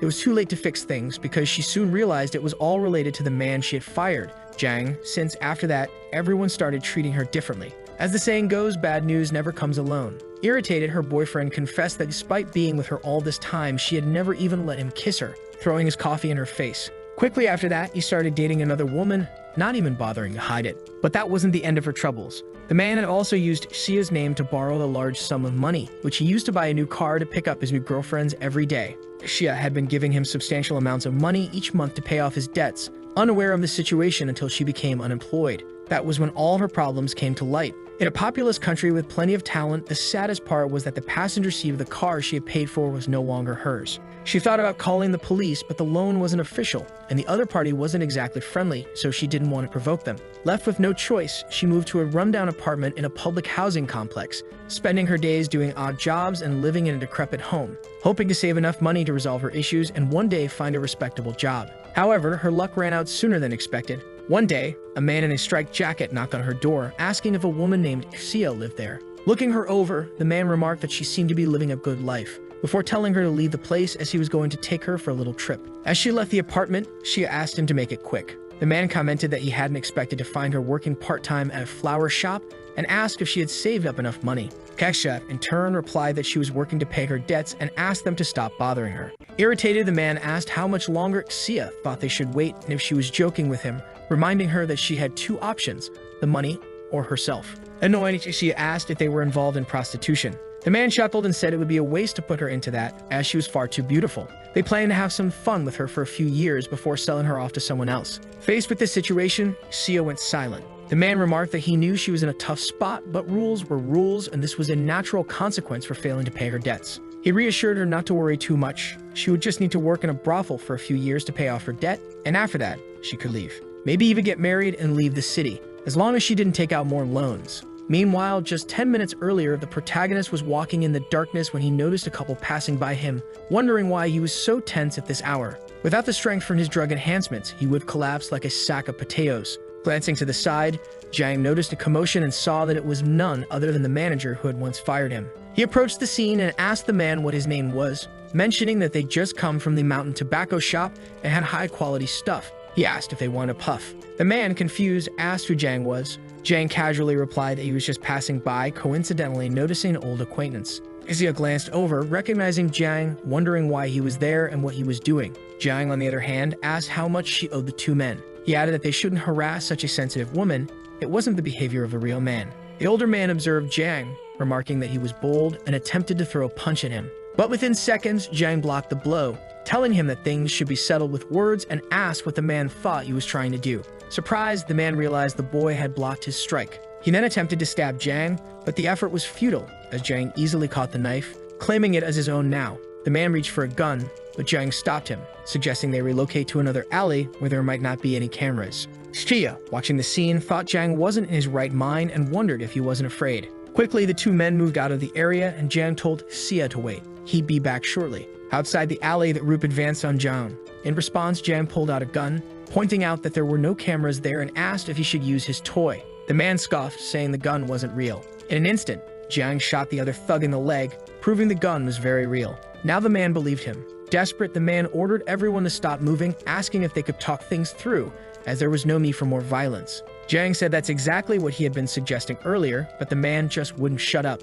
With the gun pointed at his head, the older man pleaded for calm. Quickly, Jiang asked if the man had any receipts or a bank account number for the debt. Handing over the paper, the man asked what Jiang was going to do, and Jiang replied that he was going to pay off the debt, leaving the man completely stunned. In short, Jiang wanted to buy Xia's debt. Seeing what the protagonist had just said, everyone seemed relieved. Within seconds, the transfer was complete, and the man thanked Jiang for what he had done. As everyone left, Jiang thought to himself that now he needed to stash this in his dimensional storage. Meanwhile, Xia, still waiting, wondered what was taking so long and if something had gone wrong. Seeing Jiang return, she asked if he was okay. Jiang asked if she had been hurt during the encounter. Xia mentioned that she would go get something to treat the wound, but Jiang dismissed it, saying it was nothing. He then told her there was no need to look at him like that. After all, he was now the owner of her debt. Besides, he added it was a good deal, though they had gone too easy on her. Jiang said he wasn't going to accept any kind of interest-based deal. The girl responded that she would pay what she owed, including the interest. At that moment, the man called out to the girl, telling her he really didn't want to anger other people, handing over half of his salary in advance, thinking it should be enough to settle his debts, and telling her not to come back. He then shut the door in her face. Jiang began to tease her. The girl thought about how she couldn't hold down a job for more than 15 days and would need to look for a new one the next day. Jiang asked where she was headed, and the girl responded that she was going home, waving goodbye to him once again. However, Jiang insisted he wanted to go to her house, as his wounds still hadn't healed. A little later, the two of them were near the girl's home. Looking around, the protagonist was surprised, as he hadn't known such old apartments still existed in the city, wondering how people managed to live there. Inside the girl's home, Jiang thought she must be quite tough. Any other person might have given up by now. He noted that she was very beautiful, and that if she stopped being so hard on herself, she could probably find a better job and man. But then he reminded himself not to judge others' homes too much, as he had once lived in a cheap apartment too. Apologizing, the girl told him she didn't have much to offer, but he could sit wherever he felt comfortable. It was the first time she had brought a man into her home. Jiang looked around and thought that despite how simple the place was, she still kept everything very clean. He noticed that the chairs were quite worn. Fetching some medicine, the girl asked where his wound was, as she had mentioned she was going to treat his injury, gathering some tools and moving closer to him. Feeling embarrassed, Jiang thought to himself that he wouldn't fall in love with her. The girl asked him not to move, and an awkward silence filled the room. She thanked him for what he had done that day. Jiang told her there was no need to thank him, he was just passing by. Hesitantly, the girl asked if he still hated her. Reflecting on it, he admitted that he still hated her a little. He explained that after she fired him, he nearly ended up on the street, even going hungry, and his favorite pastime was mentally cursing her. And even if he got revenge, it wouldn't change anything. He asked if she really thought he showed up just to laugh at her. Jiang thought that if he hadn't lost that job, he wouldn't have become an alcoholic and never would have been hit by that hyperdimensional bracelet. Sometimes, blessings really did come from curses. The girl said that after firing him, she reflected a lot and realized she wasn't a good manager. Jiang told her that she was certainly competent but didn't understand people's hearts. And that wasn't something you could learn from books. You could study your whole life and still never fully understand people. Looking down at the row, he noticed 3 pairs of shoes, thinking that if he remembered correctly, she still had a boyfriend. He remarked that it was getting late and asked if her boyfriend wouldn't get jealous. The girl fell silent. Jiang figured he didn't know the whole story, but her boyfriend must have taken so much money from her that it ruined her. That was probably why she was kicked out of her place. He cursed her boyfriend, saying he was a scumbag. However, the girl told him that her boyfriend was no longer in her life. Jiang asked why she had returned to her parents' home, as it would be better than living in that place, but she didn't want to burden her family with her problems. Jiang asked if she wanted to tell him her story. So Xia told him everything she had gone through since firing him, explaining how she had failed at managing the store, how people began to underestimate her abilities, how she lost her boyfriend, his betrayal, the threats, and everything else. She didn't want Jiang's sympathy, she just needed to vent because she was exhausted. That's why she was willing to talk to the first person who was ready to listen. Jiang told her she should do that more often, adding the smile that she was much more beautiful when she laughed. Blushing a little, the girl said that Jiang was quite interesting. She mentioned that she had finished her story, so now he could tell his. Jiang shrugged, saying there wasn't much to tell. He had just started a business and ended up making some money. No entanto. Xie said she didn't believe him. Jiang replied that he didn't care whether she believed him or not, but he thought she would make an excellent manager for his company and asked if she was interested. Thinking that this was serious, Xie found it hard to believe as it all seemed too unreal. Still, sooner or later, the truth would come out and there was no place for her to run. The best solution was to start a company and appoint someone as his manager. At the same time, Jiang could continue exploring the treasures from the future. Moreover, Xie was highly competent and incorruptible, making her the most trustworthy person he knew for such a role. Jiang asked how long she thought it would take to pay off her debt by working at a flower shop, especially since she was currently unemployed. He told her she should accept the job. Surprised, Xie asked if the protagonist had really started the company, meaning she would end up becoming his subordinate. Jiang then asked if she didn't like the idea, as he was really looking forward to seeing his former supervisor work for him. Xie hesitated, deep in thought. After a moment, she accepted his offer. Jiang welcomed her on board and hired her to manage the futuristic technology company, offering her a starting salary of 20,000 yuan. Xie was shocked at how much she would be earning. Jiang added that he wouldn't accept any additional rules imposed on him. With a mischievous look, he commented that the company didn't prohibit employees from trying to seduce the president, so she was free to do as she pleased. Hearing this, Xie became irritated. She demanded more information about this company. Jiang started rambling about various technological concepts, mixing in some embarrassing details. But then he quickly cut himself off, telling her to stop with the small talk. He explained that she would be the CEO and would handle everything. Besides, the company was still in its conceptual phase. He asked if Xie was excited since she could soon become one of China's richest people. Meanwhile, Xie seemed to be using her phone to call a mental health facility, saying there was a crazy person nearby. Jiang, asking her to hang up, told her to let him finish talking. He warned her that if she didn't join him now, she might regret it in 5 years. He reassured her that he was serious about making her the CEO of his company. At this stage, she would receive 20,000 yuan per month, and he said she didn't need to worry about her debt anymore because they could take care of that later. To start, he gave her her first task, to register the company with a reward of 500,000 yuan for doing so. After some time, her salary would increase to a much higher amount. Xie asked if Jiang wasn't afraid that she would take the money and run away. Jiang said he trusted her, adding that considering how much she would earn in the future, that amount was nothing. Then Xie stood up, saying she would accept the job. Jiang mentioned that since everything was settled, he would head back home as it was getting late. He asked her to send him her account number when she could, so he could transfer her July salary and continue paying her monthly. He also suggested she find a better place to live, as it wasn't safe for her to stay in that area alone. Jiang mentioned that he would be away for a few days and might not be able to contact her. Suddenly, she asked him to wait, telling him that he had been really kind earlier. Seeing this, Jiang felt awkward, wondering if she might actually like him. But he quickly brushed off the thought, assuming she was just thanking him for his help. Back in her home, Xia reflected on what she had said, feeling embarrassed about how she had spoken. A while later, Jiang was enjoying himself on a beach. Several beautiful women in bikinis were around him, and he felt happy to finally be at the beaches of Sanya. Life was short, and before you know it, another year begins. That's why it's important to travel and enjoy life while you're young. In a car, a driver asked where they were headed, and Jiang responded that they were going to the Sheraton Hotel. He thought about how much the trip had cost, but he knew the more he spent, the more he could return to the other world. He also mused that it would have been more fun if Jiao were with him. Soon after, the driver informed Jiang that they had arrived at their destination. Looking around, Jiang thought it was exactly what he expected from the most famous 5-star hotel in the world. Soon after, a young woman appeared, asking Jiang to follow her. She mentioned that if he needed anything, he could use the terminal to request whatever he desired. Entering his room, Jiang felt a wave of happiness. Jumping into the pool, he remarked that it was his first time doing something like this, and that it was incredible.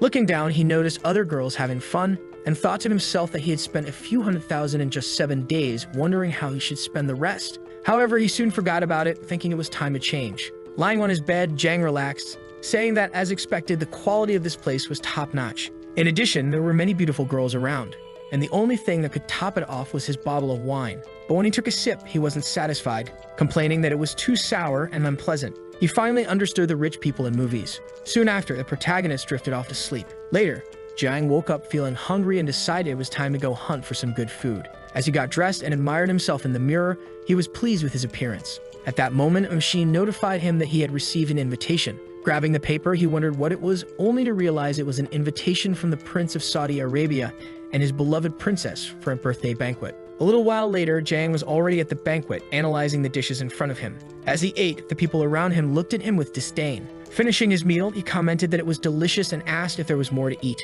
Glancing to the side, he noticed the people who had sent the invitation, talking excitedly in Arabic. Next to the prince was the princess. Noticing them, Jiang thought they were incredibly wealthy. However, he didn't care about them and continued to focus on his food. While the guests conversed with the prince, Jiang paid no attention, simply engrossed in his dishes. He thought to himself that these people were on another level, with rumors about celebrities constantly swirling around. Soon after, a man remarked that the steak Jiang was eating was of the highest quality. Jiang, in turn, agreed that it was quite good. The man mentioned that a single piece cost $300 and that watching Jiang eat, it made him uneasy. Shaking the protagonist's hand, the man introduced himself, saying that he had a keen eye for people. Looking at the man, Jiang thought that just by observing him, it was clear he smelled of trouble. The man told him not to be alarmed, he was just greeting a fellow professional. Realizing the man thought he was a security guard, Jiang asked if it was that obvious. The man then inquired if Jiang knew that all the security personnel had their eyes on him.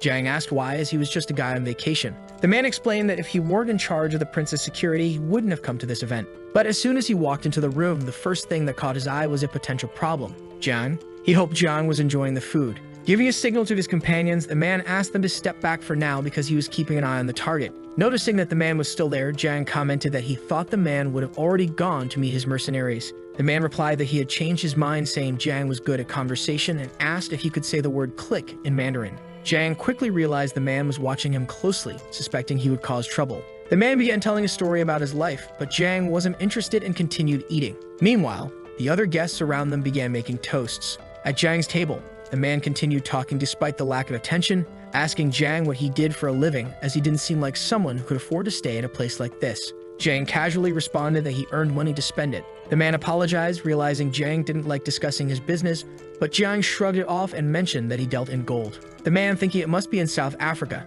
commented that it sounded like a good opportunity. However, Jiang replied that he did his business in Asia. The man, surprised, noted that Asia wasn't typically known for that and asked how Jiang managed to close deals there. Jiang explained that it wasn't as the man thought. He simply conducted business in the region and was paid in gold. Hearing this, the man seemed skeptical, unsure whether to believe what Jiang had said. Changing the subject, the man once again asked Jiang to say the word click in Mandarin. After some time, Jiang had already eaten all the food, reflecting on the suspicious man who even gave him his card, wondering why he wanted to stay in touch. Meanwhile, a woman approached Jiang, asking if he was alone, as it had been a while since she had seen someone so handsome. Jiang confirmed he was alone and asked how he could help her. The woman then asked if he could accompany her to the beach. Jiang mentioned that it was a coincidence because he really needed some female company at his place. The girl then asked if she could go there, showing how big his property was. Introducing himself as Liu Yao to the green-haired girl, Jiang agreed, and soon after, they went to have some fun at his house. Sometime later, the girl was sleeping in his room. Meanwhile, Jiang was looking at the beach view, commenting that 3 of his physical attributes had increased by 2 points. He thought the effect of the genetic medication had completely worn off. If he wanted to further improve his physical abilities, he would have to either train or take something even stronger. Jiang wondered how Zhou and the other girl were doing, but he decided to forget about it for now and enjoy himself, questioning if there was anything else he wanted to do. Soon after, the girl appeared again, saying that drinking wine so early wasn't good for his stomach. Jiang pulled the woman onto his lap, telling her to enjoy a little with him. However, he said there was something he still didn't understand, mentioning that she was beautiful and smart and asking how she hadn't landed a prominent role yet. Yao responded that being beautiful was sometimes considered a crime. Sometime later, Jiang was back in his room with the girl, who was posting some photos online, commenting on how luxurious the house was and that she was posting them to make her friends jealous. Jiang remarked that if anyone found out she had a man with her, she might get caught up in a scandal. But the girl said she had always thought it would be exciting to get involved in something like that, as such a rumor would make her more popular. Putting that aside, she mentioned she wanted to enjoy herself a little more. Observing the situation, Jiang wondered why he felt like he was being used. The girl, on the other hand, said she wanted to sunbathe and asked Jiang to put sunscreen on her. Irritated, Jiang commented that she had waited until he put on his new clothes to ask for that. While they were enjoying the sun, someone called John. It was the man from earlier, asking if Jiang remembered him. Yo asked if that man was a friend of Jiang's. He replied that he was just a colleague. Yo asked if he wanted her to leave, but Jiang said it wasn't necessary, mentioning that he just needed to go to his room and grab his bags because he wouldn't have time to do it later. A while later, Jiang and the man were chatting. Jiang asked if he wasn't the head of security for the Saudi prince and how he managed to find time to chat. The man explained that his ex-boss had overheard their conversation the night before and had become very interested, showing great curiosity about the protagonist and wanting to meet him. Thinking the man wanted to hire him, Jiang said he didn't want to waste his vacation. However, the man clarified that Jiang had misunderstood, mentioning that Mr. Robert was well known for having lots of oil and gold. Hearing this, Jiang became interested and said he would meet this friend. 10 minutes later, Jiang was making his way to the location, and a bodyguard mentioned that the protagonist was arriving. Soon after, the man welcomed Jiang. Jiang said it was a pleasure to meet him, mentioning that he must be Robert, as the other man had spoken highly of him. Sitting down, he commented that Robert was quite impressive. Robert said it was only natural, as they had always maintained good relations with the countries of the East and there were many business opportunities there. He introduced his bodyguard, mentioning that the man from before was a good person, but sometimes got too close to the FBI, so he preferred working with a different partner. Jiang asked if Robert's work was that dangerous, as he had heard from Blues that Robert was well known, and asked if he dealt with oil and gold. The man responded that in addition to those things, sometimes he had to help his clients choose weapons and other materials of that sort. After all, once you get involved in these things, it's hard to avoid being marked by certain people. But his country had strict arms regulations, so it was practically a vacation paradise. It was a pity that the fun wouldn't last long. For instance, soon he would embark for a village in southern Africa. Jiang asked if the man had time to continue the conversation, but the man reassured him not to worry, mentioning that he was very interested in the protagonist's business and asking if there was anything he could help with. He emphasized that Jiang shouldn't misunderstand his intentions. He just happened to overhear the conversation with the other man the previous day.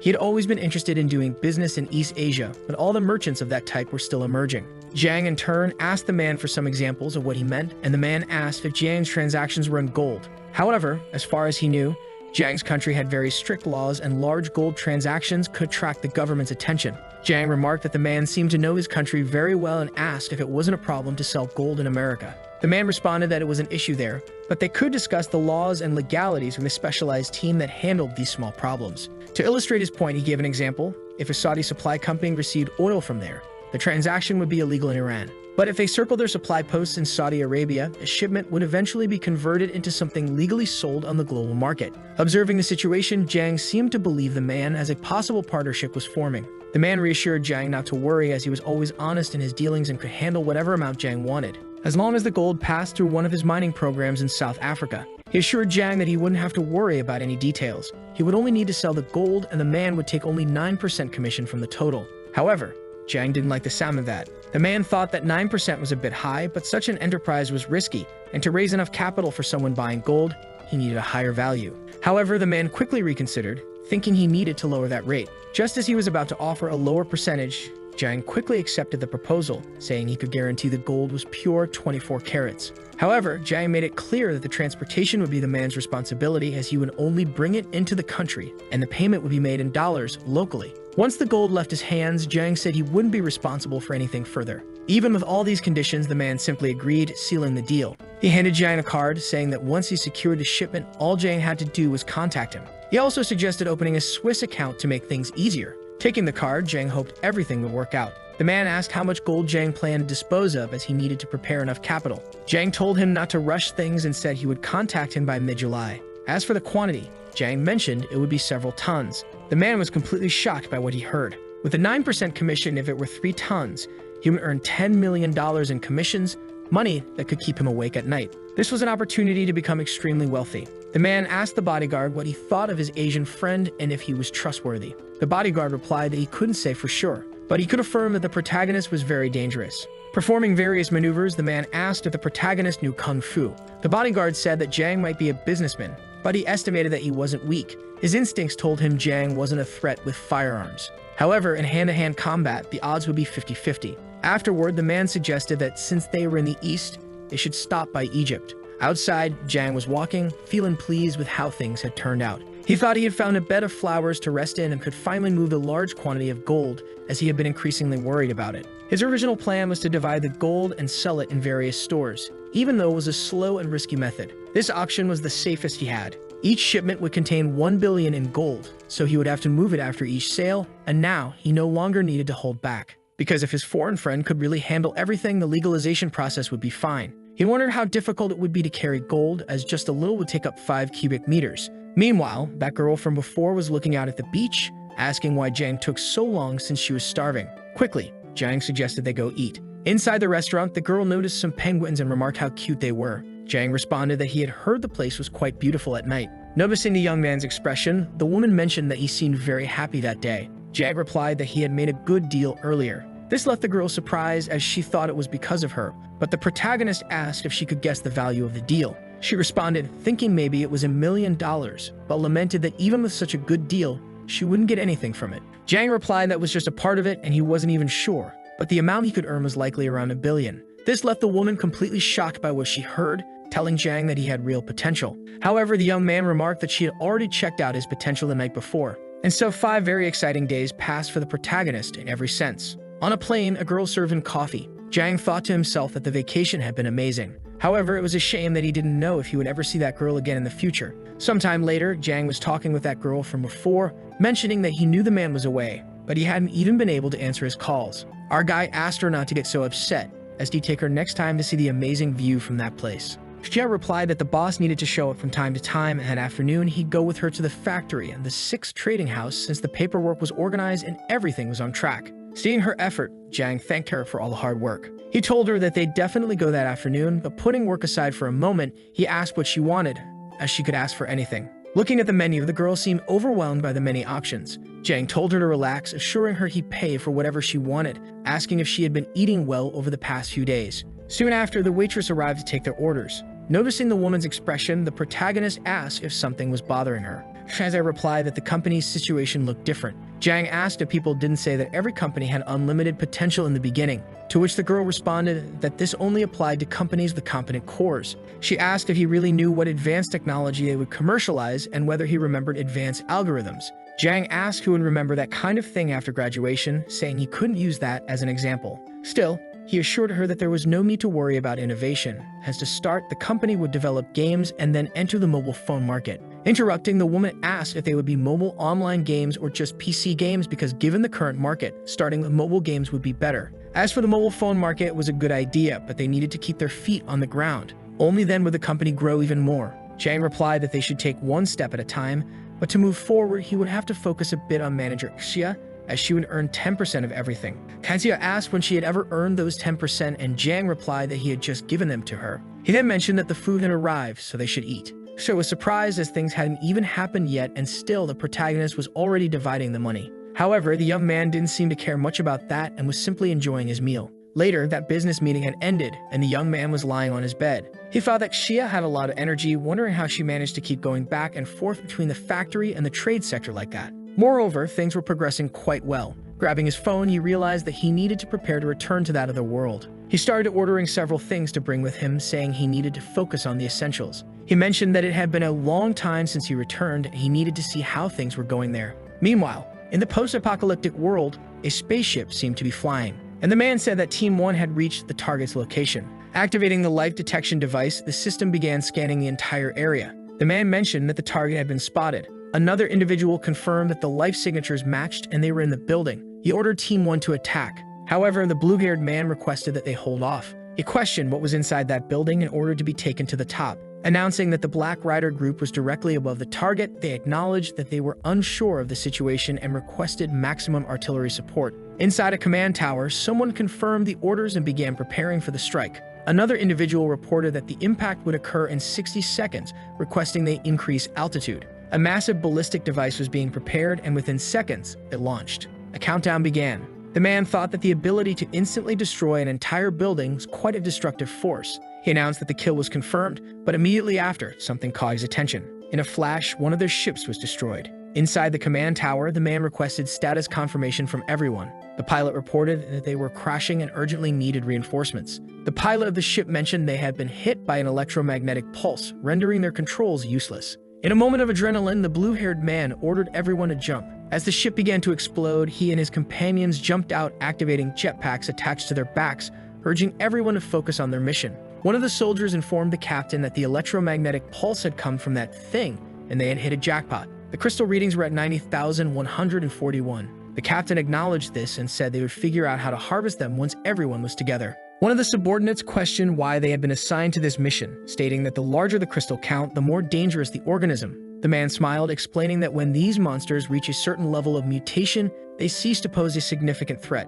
That's why organisms with crystal readings above 90,000 are considered harmless. The radiation continuously causes cellular expansion while consuming energy. So while the swelling makes them stronger, it also weakens them. Suddenly, one of the soldiers noted that something was wrong. A mutant of that extreme level should have attracted scavengers, but there wasn't even a single mutant rat around. Then the mutant began aiming upwards. The captain immediately ordered them to open fire, as it was starting a self-destruct sequence. If it finished charging, they would all die. However, the creature exploded and everyone was vaporized. A woman informed the captain that the entire team had gone offline, and the energy readings from the crystal indicated that the target had split, with the system now detecting 12 different forms. The man ordered the entire team to prepare for deployment. Meanwhile, Jiang Chen remarked that the place hadn't changed at all. It was still the same chaotic mess. As he began to grow accustomed to the air of that world, he realized that he truly couldn't teleport living things. Arriving at the base, he questioned whether it was the same place he had visited a month ago. Opening the gate, Sun Jiao greeted him with a hug, and Jiang Chen admitted he had missed her. She proudly said she would show him her masterpiece, explaining that she had replaced all the sculptures and fountains with fortifications.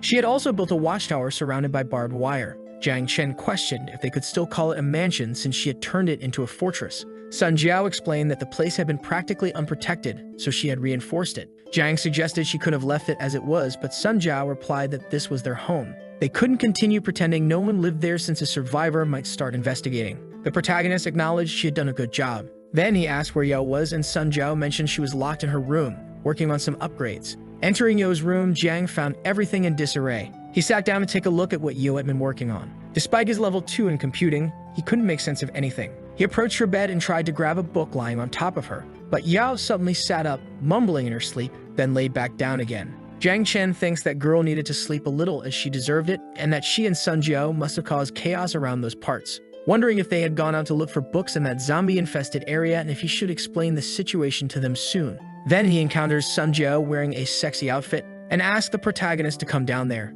Jiang Chen, in turn, comments that those black stockings didn't suit her. Sun Jiao asks if he had anything else to say. The boy, in turn, says to wait for Yo to wake up so they could have a family meeting. However, the girl then ties up the protagonist and removes his shirt, while saying she had learned that from the pre-war libraries. Jiang Chen says she hadn't smelled him when she entered, so he thought she didn't know. The girl asks if he had committed treason. While nodding, the protagonist says he promised to do anything to make up for it. Sun Jiao smiles and says he would have to see again how incredible she was, beginning to run her hands over the protagonist. However, both remember they now had a child at home, so the girl takes a deep breath and says that the intruder had been contained and that Yao should watch him. As the woman runs off, the young man asks to be released. Then Yo appears and questions how that knot in the rope had been made. Right after, Jiang Chen sits on the couch and says he had something important to tell and that they should get straight to the point. Then he admits that he came from another world. Sun Jiao smiles and says she already knew. The protagonist then demonstrates his powers, and Yao asks if he was some kind of god. Jiang Chen says he didn't pull those items out of thin air, explaining that he had a temporal warehouse, but only he could see and use it, and that he stored things from the other world in this warehouse to transport them. However, he says he had already tried to transport something alive besides himself. Yo says that wouldn't be good, as it could bring mutant bacteria to the boy's world. Jiang Chen is surprised, as he had never thought of that, and concludes that the bracelet probably kills all external life during the trip, otherwise his world would already be infected. He then says he had brought supplies to exchange for crystals and also things to improve their village. Sun Jiao says the survivor camps would pay, but the young man says he doesn't trust those camps, so he would go to 6th Street. The girl in turn says that Huivyu's mercenaries would be waiting for them. The boy tells her to relax, as he wouldn't risk himself even for 2 minutes. Immediately after, he uses his teleportation. Upon returning, he says making so many trips was tedious, but this way he would be able to go alone to 6th Street and use the dimensional warehouse to bring the goods. Then he says that Sun Jiao needed to stay to protect the house because there was no one else capable of doing so, and that she could hire some people there. Since that area was very large, they wouldn't be able to defend it alone. Yao remains silent and asks the boy if he didn't meet her anymore. But the young man replies that he just didn't want her to get tired. Sun Jiao says there was something dangerous he needed to be careful about, that it was not to remove the electronic collars from the slaves. Jiang Chen says he already knew about that and that he used to have a peaceful way of thinking to deal with the problems of that world. But now, he wasn't going to do that anymore. Then the girl asks if the family meeting had ended. But the young man says there was still one more issue to discuss, and it was about the girl asking if she could tell. The girl is surprised because he still remembered. She was happy with the life she was living, and that this was, in fact, her home. A man says they managed to collect some worthless things. While pulling Sunjo's hair, he says that her family wasn't there anymore, and he tells his boss that even if they sold them, they wouldn't even make enough money for gas. The leader, in turn, says that if they were that useless, they should throw them to the zombies, and that they should do it quickly because they had problems on the way. The girl thinks she was going to die right there. However, a sniper appears and shoots one of the soldiers. While they search for a place to take cover, another man is hit. The leader orders them to open fire to the southwest. However, the woman advances and slashes the soldiers' throats. One of the men tries to shoot her. However, the girl dodges and kills him. While hiding, Sunjo thinks about how she doesn't want to die. Then the woman says everything was fine now and asks if the girl wants to go with her. Sunjiao realizes that all the men have been killed. The girl takes off her helmet and says they were just a group of slave traders, and that Shelter 71 was just a refugee shelter. So the world outside is very different from the shelter. Right after, she gives a piece of bread to the girl. While walking together, the girl explains that her job was to clear the wasteland and that to survive, she had to kill people. Then she asks what the girl plans to do. However, Sunjiao remains silent. The woman says there was a new survivor camp nearby and that she could take her there. But the girl replies no. The girl says she thought the age of genetic deficiencies had passed, so the girl couldn't be changed. Then she asks the girl to say where she wants to go, because without a goal, she wouldn't last long in that hell. Sunjiao in turn replies that she wants to find her family. The girl says then she better hurry because the girl still had a lot to learn. Returning to the present, Jiang asks what happened after that. After that, she slowly discovered that her mentor was lying and that there were no more families in the wasteland. And it would be strange if there were, because families are easy targets. Gradually, she understood that even if she found them, her family wouldn't be able to return to the life they had before. Thus, her mentor taught her how to survive in the wasteland while turning her into a soldier. But her mentor was quite strange because she was in charge of killing people but always wasted her time doing unnecessary things. And she was so mysterious until the day she disappeared out of nowhere. Afterward, she tried to find her, but everyone said she had died in a battle. After that, Jo began to wander around alone. Thus, passing through many places, in the end she finally managed to confirm something, that her parents were simply no longer alive. However, her little sister was still alive, and no one could say whether she was dead. So she continued to search for the girl, looking for the place where her father used to live before in the shelter, and that was where this house was. The protagonist already knew this because after searching all over for food, she ended up exhausted and malnourished. Searching the entire house for food, but all she found was a change of clothes, which she changed into, waiting for death. However, when she was about to faint, a shadow entered her house. It was simply the protagonist coming in to help her. Jiang, in turn, questions who was calling him a shadow, as he had knocked several times before entering her house. Jiao says that in the end he took everything and had entered without her permission. The protagonist thinks he now understood, and from now on he would keep an eye out to get information about her little sister. Meanwhile, Yao asks if she could do something for the little girl. However, she was already very happy, as she already had a family right there in that place. This made the protagonist happy, seeing that it was enough for her. At that moment, he remembers that he needed the little girl's help for something, showing a cell phone to the girl, asking if that was an electronic device, and her tools were beyond that place. Jiao, in turn, asked them to go take care of it, as it would involve all the supplies. Entering the little girl's room, the girl asked them to be careful with the wires. Looking around, Jiang is surprised because that house didn't seem like Jiao's. Although now it looked like a mad scientist's lab. Sitting in her chair, the girl asked the protagonist to show the technology from his world. The boy says it wasn't something that incredible, as it was just a regular cell phone. And the girl, not knowing what that was, asks what it could be. Jiang, surprised, asks if Yo hadn't lived during the pre-war period, as they didn't know what video games were back then.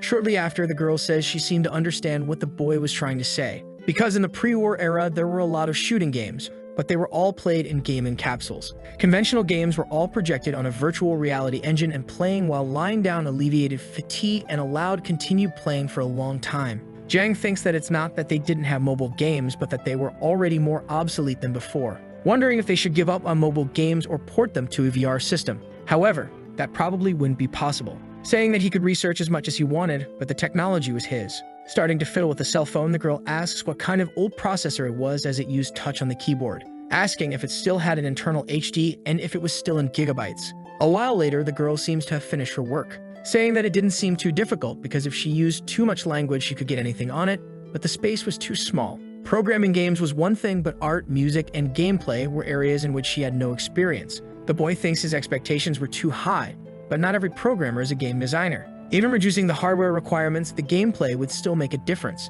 However, soon after, the girl seems to remember something, asking the boy to leave it to her, as she promised she would be able to produce it in less than 5 days, leaving the boy surprised at what he had heard, as he thought it would take at least a few months. Yao Yao says that starting everything from scratch is going to be a little problematic, but she remembered there was a public library nearby. And that's where Joe got reference books, because the library's database has a lot of historical code sources, so mobile games could be found there. Picking the girl up, the protagonist is happy, saying that she was the cutest thing in that world, leaving the girl flustered by what she had heard. As they start to leave the room, the protagonist wishes her good work. Meanwhile, Joe seems to be organizing those supplies, stating that she had finally finished her work. At that moment, the protagonist grabs her from behind, saying that she had done a good job. The girl, in turn, asks why he hadn't come to help, and Jang responds that he didn't know she would move everything so quickly to the basement. Then Joe says that it was food, so she needed to store it as quickly as possible. However, Jang asks her not to worry about that, as they wouldn't die of hunger. Embarrassed, Joe says she had brought a little more gold for him, and it was all outside,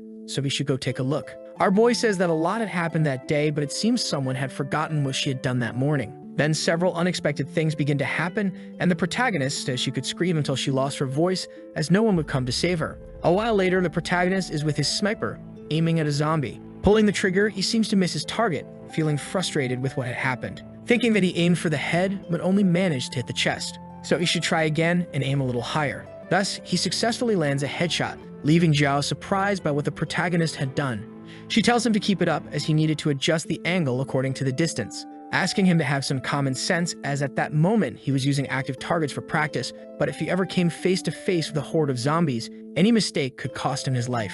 Zhao, while aiming with her sniper, thinks she had assumed that when his body improved, this wouldn't be a problem anymore. Meanwhile, the sun was setting, and Zhao says to stop when night falls, as zombies tend to get more dangerous, and for that reason, they shouldn't provoke them. Analyzing the statistics, she says that out of 120 bullets, there were 60 hits and 29 kills, which was acceptable, saying that the protagonist had passed the test. Therefore, she could already send him to 6th Street, and with that, he would be able to avoid them a bit more, asking the boy to go inside as it was time for dinner. Concerned about it, our boy questions whether he would really be able to do it. Thus, the day passes and we are in another moment. Jang says he had several things to trade and that what he needed quick access to, he would put in his backpack. The protagonist, in turn, asks him to be quick and careful with it. Zhao, still sleepy from just waking up, asks if the boy was already leaving again, asking him to wait a little, as she would be right back. However, Jiang says he was just going quickly to 6th Street and would be back before she even missed him. Even so, Joe asks him to wait a little, as the girl had been preparing something for a while. Coming down the stairs, the girl seems to have a backpack in hand, mentioning that it was something she had made for the protagonist. A mini-drone that could be connected to his EP is scanned kilometers of distance. Because of that, it could be a big help for the protagonist, mentioning that she was very sleepy and should go back to sleep. Jiang, watching the little girl lying on the couch, asks if she wasn't afraid of catching a cold. Right after, he covers the girl with a blanket. Then his girlfriend says he should go quickly. A while later, the protagonist seems to have reached his destination. Surprised, as he didn't expect it to be so far, since it had taken him 5 hours to get there. Sometime later, our boy seems to be analyzing everything around a building, saying that it seemed clean around. Meanwhile, several people were lined up heading somewhere, and a blonde-haired man was telling them to stay in line as they were going to have all their EPs ready. Meanwhile, Jiang seems to be analyzing something on his smartphone, thinking that he had managed to get in quickly, and now had to do what he was planning. Approaching a man, he says he wanted a spot in that container, and the man asked him to fill out a form with the container size and have his EP ready, and as soon as he was done, he would bring it to him. After all the bureaucratic process, the man asked the protagonist to follow him, saying that it was a regular cargo and a key with a deposit of 3 crystals. Mentioning that the deposit had been received, he says he had nothing else to do with the protagonist. The boy, in turn, is pleased, thinking that he hadn't drawn anyone's attention, and first, he would store the canned meat and the biscuits along with the other things. Leaving the place, he thinks that now he was in the inner circle, but first he needed to sell what he had in hand to get more people. And Jay had warned not to take people without value to helps, so he would need to go to the inner circle and find people with no criminal records and useful skills. Meanwhile, the protagonist seems to be analyzing something, wondering if that was some kind of weapon in the inner city. Shortly after, a man appears, asking if he was trying to enter that place, mentioning that he would need his EP and a crystal to erase the entry, and for that reason, he couldn't carry weapons. Seeming to make some sort of deal with the man, the boy thanks him for his contribution. Entering that place, the protagonist thinks it was really different, but first he needed to find a good hotel to stay in. Observing what was in front of him, he thinks that one might be good. Inside the place, a man asks what he can do to help the protagonist, who responds by asking for their best room and that he would pay for a week, leaving the man completely surprised by what he had heard, asking if he was sure about it, as he wanted a premium suite for 7 days and was going to pay 70 crystals up front. However, the young man says that's exactly what he wanted. Meanwhile, an older man seems to be analyzing the protagonist's photo, asking if he was a food producer, which was very interesting. Then a woman asks if he would like her to make a visit to him, However, the man says it wasn't necessary as they would just observe for a bit. Shortly after, that young man seems to be eating something, thinking it was delicious though it was already the last one. As he begins eating, the man marvels at it, and his assistant, watching him eat, thinks she wanted to try some as well. A while later, the man had already finished his meal, saying that purchasing in the inner circle in the past few days had been difficult. Even though it cost 60 crystals each, everyone fought hard for it. Even so, it was a shame because even dividing it into 3 meals, it was gone in just one day. Afterward, he looks again at the spreadsheet with the protagonist's name, mentioning that the man seemed familiar for some reason and that he had seen him somewhere before. Meanwhile, Jiang was inside a technological device. As he gets out, he thinks it was amazing, as that nutrient capsule even had a massage function. And that goo was really incredible, as the technology never ceased to amaze him. Now he should see what else was there to play with around the place. Nearby, he notices a ping-pong table with a robot controlling the paddle. Accepting the challenge, he says he would have to teach that robot a lesson with his national championship-level skills from China. However, the young man ends up getting a huge beating, as he lost 11-0,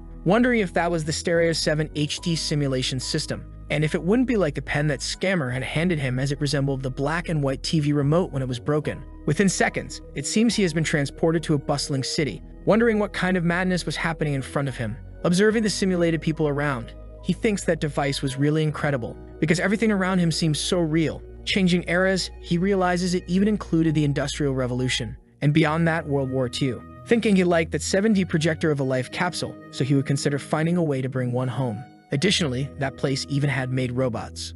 Imagining the possibility of the otaku public buying that model, as it would be unfair not to have one. But something didn't feel right about that place, as he made sure to pick the most expensive hotel yesterday to catch some big fish. However, the day was almost over already, wondering why nothing had happened yet and if they had forgotten about his last sale of cans. Or perhaps it was the possibility of making first contact. Shortly after, someone knocks on his door and the protagonist quickly says he's on his way. And then it is revealed that it was the man from before, the one who had been looking at the protagonist's spreadsheet. The boy, now dressed, asks who the young man could be. He responds that his name is Zhao Chen, and that was his secretary named Su. Inside his quarters, the protagonist asks them to take a seat. Sitting down in his chair, the man apologizes for disturbing him. And at the same moment, he seems surprised by what he saw in front of him, because the protagonist was eating several oranges from a jar, wondering how long it had been since he had seen a real fruit. The other girl once again thinks she wanted to taste it, even if it was just one. Jiang, in turn, asks if they hadn't noticed or if they were pretending. Jiang mentions that it seems Zhao had already done some research on him, and the man says that with the detailed registration Jiang had made, it was almost impossible not to look him up.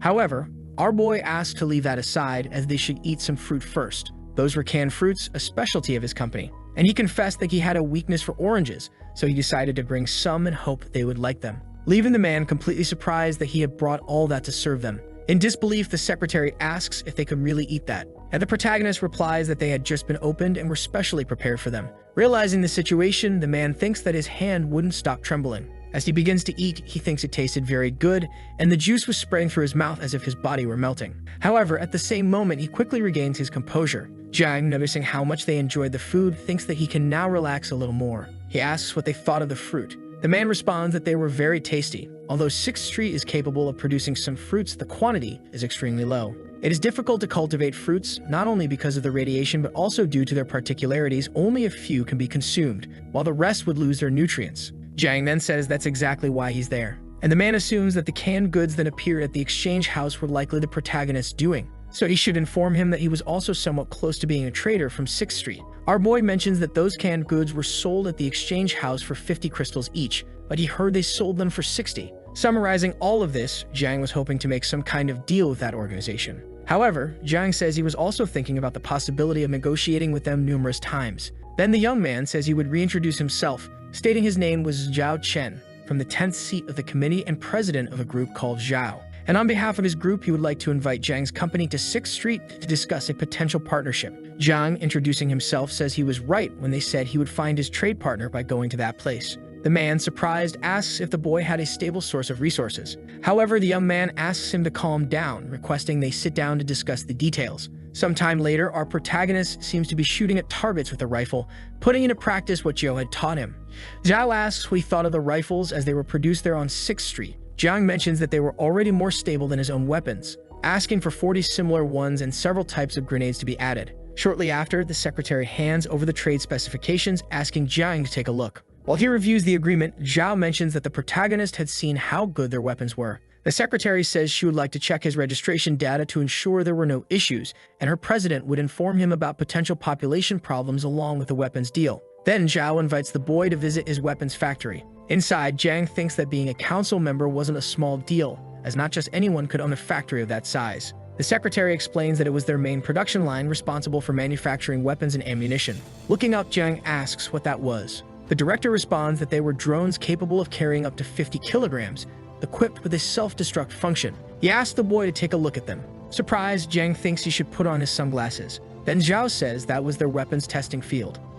At that moment, the device is activated. However, the man in the area didn't suffer a scratch. Jiang, impressed, asks if the man would give him some of those. Zhao mentions that they had produced only a few and 6th Street was updating its weapons to the point of revising them again. He suggests they continue, mentioning that this was the assembly and verification workshop for the robots. Jiang thinks it was the first time he got a good look at futuristic weapons. He wonders how strong the monsters in that world were. Then the director calls the protagonist, saying he knew that Jiang worked in the field and therefore often faced many dangers. He offers him a nitrogen armor as a gift. The nitrogen would be pushed into its atomic vortex, causing an explosion of high-pressure circulation. Meanwhile, in that room, a man seems to use a barrier. Successfully, he manages to block the shot. Zhao says that with that energy and protection, he could withstand up to 4 weapons from their simulation. Jiang, surprised, thinks that was practically an energy shield. The man then asks if the boy was satisfied with what he saw. He responds that he was, but asks if that device had any limitations. The man responds that it had very few, as it only consumed a lot of energy and had overheating issues. Surprised, the protagonist says he didn't know Zhao was an expert in weapons, but the man says they should get to the most important point. One day in the post-war period, Zhao, along with his wife, had woken up. He had been the chief engineer before the war, so he had the opportunity to enjoy the hibernation chamber with his family. But it was unfortunate that the post-war world turned out to be the opposite of what they had imagined. Thus, the bandits took everything they had, and the refugees ended up becoming commodities to be exploited. There were those who became partners of the oppressors, as well as those who sacrificed themselves so that others could live, and the rest were sold. One of the slaves mentioned that they saw value in his labor, and so they gave him something to do. The man thinks the funniest thing was that being a chief engineer didn't help at all, and he was only chosen because he was fit for manual labor. That slave became an assembler on a production line. But amid all the misery, he had a small moment of happiness as a few weeks later, his wife was sold to the same block as him. The man thinks they were lucky to find each other again. However, one day about 40 people were called in for a routine quarantine. This so-called quarantine happened when they marked people with infection X1, a procedure used to get rid of the infected. The slave wonders why he didn't resist, because from the moment they entered Block 6, their lives no longer belonged to them. He then sees his wife and some other women, and he thinks they were in the group to be sold as battle forces, so he didn't understand why the women were there too. Then he and his wife find themselves in a truck. Apparently there are other families besides them in the vehicle. The slave thinks that all the people there had good technological knowledge. In other words, they were useless. Then the truck stops. As Jiang puts food on the plates, he says those people must be tired and asks them to get down to eat. The man thinks he never imagined he would smell rice again. The slaves get off the truck, wondering if this was really happening, questioning whether this was just a fake experiment. However, they were so hungry that they couldn't resist the smell. Then they eat the food, satisfied, and thank Jiang for the meal. Jiang Chen says they don't need to thank him and that there was enough for everyone. But if he saw anyone wasting food, he would make them eat it all until they vomited. Sun Jiao says they used 1 kilogram of rice with 2 pieces of dried meat and 3 cabbages for that meal. However, the protagonist says those things were nothing, and now that they had finished eating, they should get to business. Sun Jiao gets irritated by the boy's nonchalance. Then Jiang Chen walks over to the slaves and asks if everyone had eaten. The people in turn remain silent. The boy says that if they want to eat the next day, they need to answer him. The man responds that everyone was satisfied. Jiang Chen then says he figured everyone was wondering what their situation was. And to summarize, he had fed them and would guarantee them unimaginable fortune. So all he expected from them was not to be useless and to prove they were worthy of 3 meals a day. He then returns to his world, thinking about how tiring it was. It had been meeting after meeting and hiring after hiring. But now everything was fine because at least the game development base was set up, and they even got some cooks. And it seemed like he hit the jackpot by choosing to buy those slaves from Zhao. Immediately after, he pulls out all the gold he had gotten from his warehouse, and his neighbors get annoyed because it made so much noise. Jiang Chen, in turn, apologizes for the disturbance. Then his phone starts ringing. The boy thinks it's probably a bunch of messages from Xia and decides to answer the call. However, the person on the other end is upset because he hadn't paid rent in 6 months. The young man thinks he doesn't have the energy to argue and that it's probably time to say goodbye to that place. Unbothered, the protagonist tells the landlord to rent the apartment to someone else. and then he hangs up. Afterward, he decides to call Xia. When she answers, the woman asks if the president had really returned. Jiang Chen says he's been busy with business. The girl, in turn, asks if he knows that the company is still in its early stages. The protagonist thinks she's still tough and then asks if she could go with him to see a house, and she hangs up the call. However, he calls again. Xia gets irritated but thinks she should stay calm and take a deep breath. When she answers the call, she asks why he needed her to buy a house. Jiang Chen says that he had almost resolved the issue of mobile game development, and that they could now consider the development phase complete. They just needed to hire a few specialists to review the projects. Xia says that to prevent her boss from getting out of line, she feels obligated to handle the mundane tasks of the job and will research properties with good prices. After hanging up, the boy thinks that there was no one more suited to handle that than his formidable ex-boss. He then decides to deal with the gold issue, thinking it was time to bother his foreign friend. However, the man takes a while to answer, leaving the boy confused because it should be gay time there. But shortly after, someone answers asking who it was. The protagonist introduces himself and asks who he was speaking to. The man says he is Nick Kaczynski and that his boss was in trouble, asking if he could count on the boy for something. Jiang Chen says yes, as he was a close friend of Robert's, and they still had business to finish. He then puts away his phone, thinking that if the gold sat idle, business opportunities would pass by, and that converting that gold into cash would be a lot of work.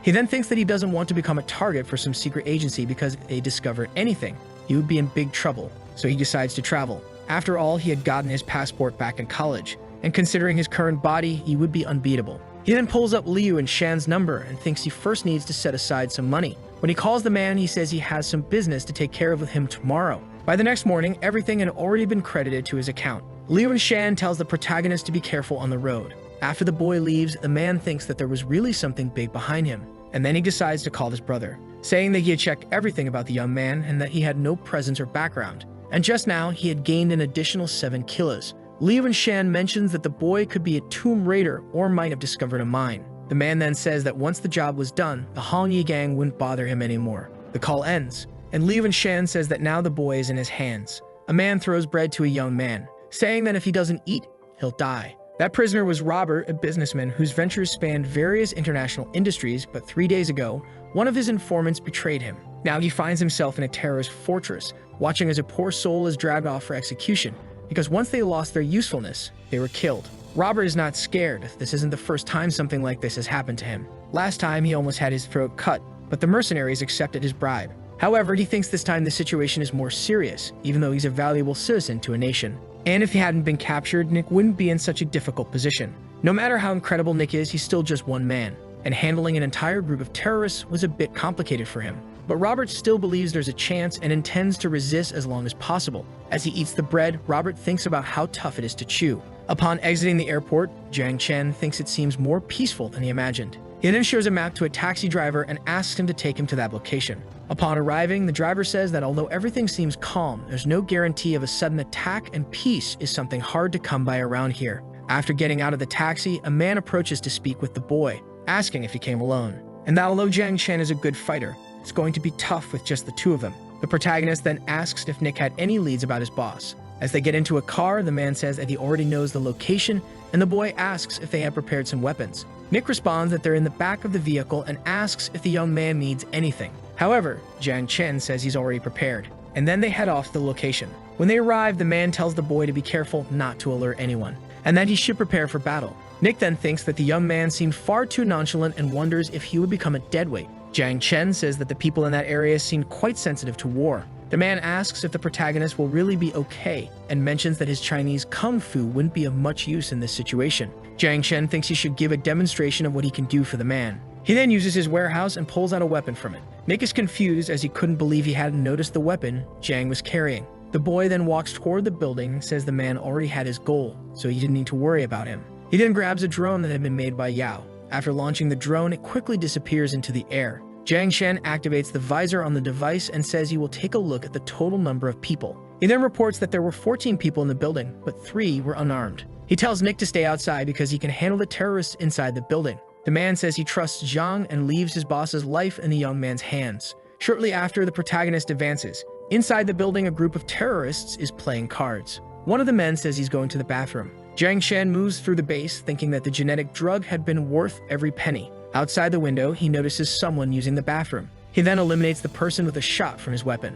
One of the terrorists thinks his companion is taking too long to return. He tells the other men he's going to check on him. He knocks on the bathroom door and asks if the man is okay. However, the protagonist shoots him while hanging from the ceiling. Jang thinks there are still 3 more to kill on that floor. One of the terrorists playing cards says that if they call him a loser again, he'll blow everyone's brains out at the table. But Jiang Chen appears and says he'll do it himself. Before the men can react, they are all killed. On the lower floor, the remaining terrorists hear the gunfire. They start heading upstairs. The protagonist takes a deep breath and shoots one of the men. The rest decide to focus their shots on the spot where the boy is. At that same moment, in the basement, Robert hears the gunfire. He wonders if someone has come to rescue the hostages. A terrorist tells Robert's guard that he should watch over the prisoners because they are going out to provide backup. The guard thinks that he has a bad feeling about this. Jiang Chen then descends the stairs and says everyone can come at him.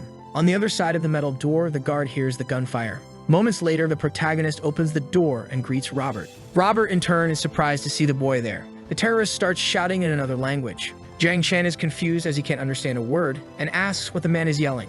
Robert translates that the terrorist is telling the young man to drop his weapon or he'll kill a hostage. The protagonist thinks that if the man was going to make a threat, he should have chosen a more appropriate hostage, because Jiang wasn't there to save that person, but now his life was in the protagonist's hands. Jiang then raises his hands and drops his weapon. The terrorist seizes the opportunity and shoots at the boy. As he approaches Jiang, he wonders if the boy is dead. However, Jiang Chen shoots the man. Robert hugs the young man and thanks him for coming to rescue him, saying it seemed like his Chinese kung fu really helped him dodge bullets. But the protagonist thinks he only managed to block the bullets thanks to his 10-second shield. He had faked his fall, waiting for a chance to shoot when the terrorist let go of the hostage. The boy says they need to go because Nick is waiting for them. Shortly after, Nick contacts them and tells them to get out quickly because the terrorists had called for reinforcements. But no one was at the evacuation point, so they could head up and get into the car. Nick says he has to cut the conversation short because the reinforcements are arriving. While escaping, Robert asks what they will do if they encounter more enemies. Jiang Chen pulls him into an alley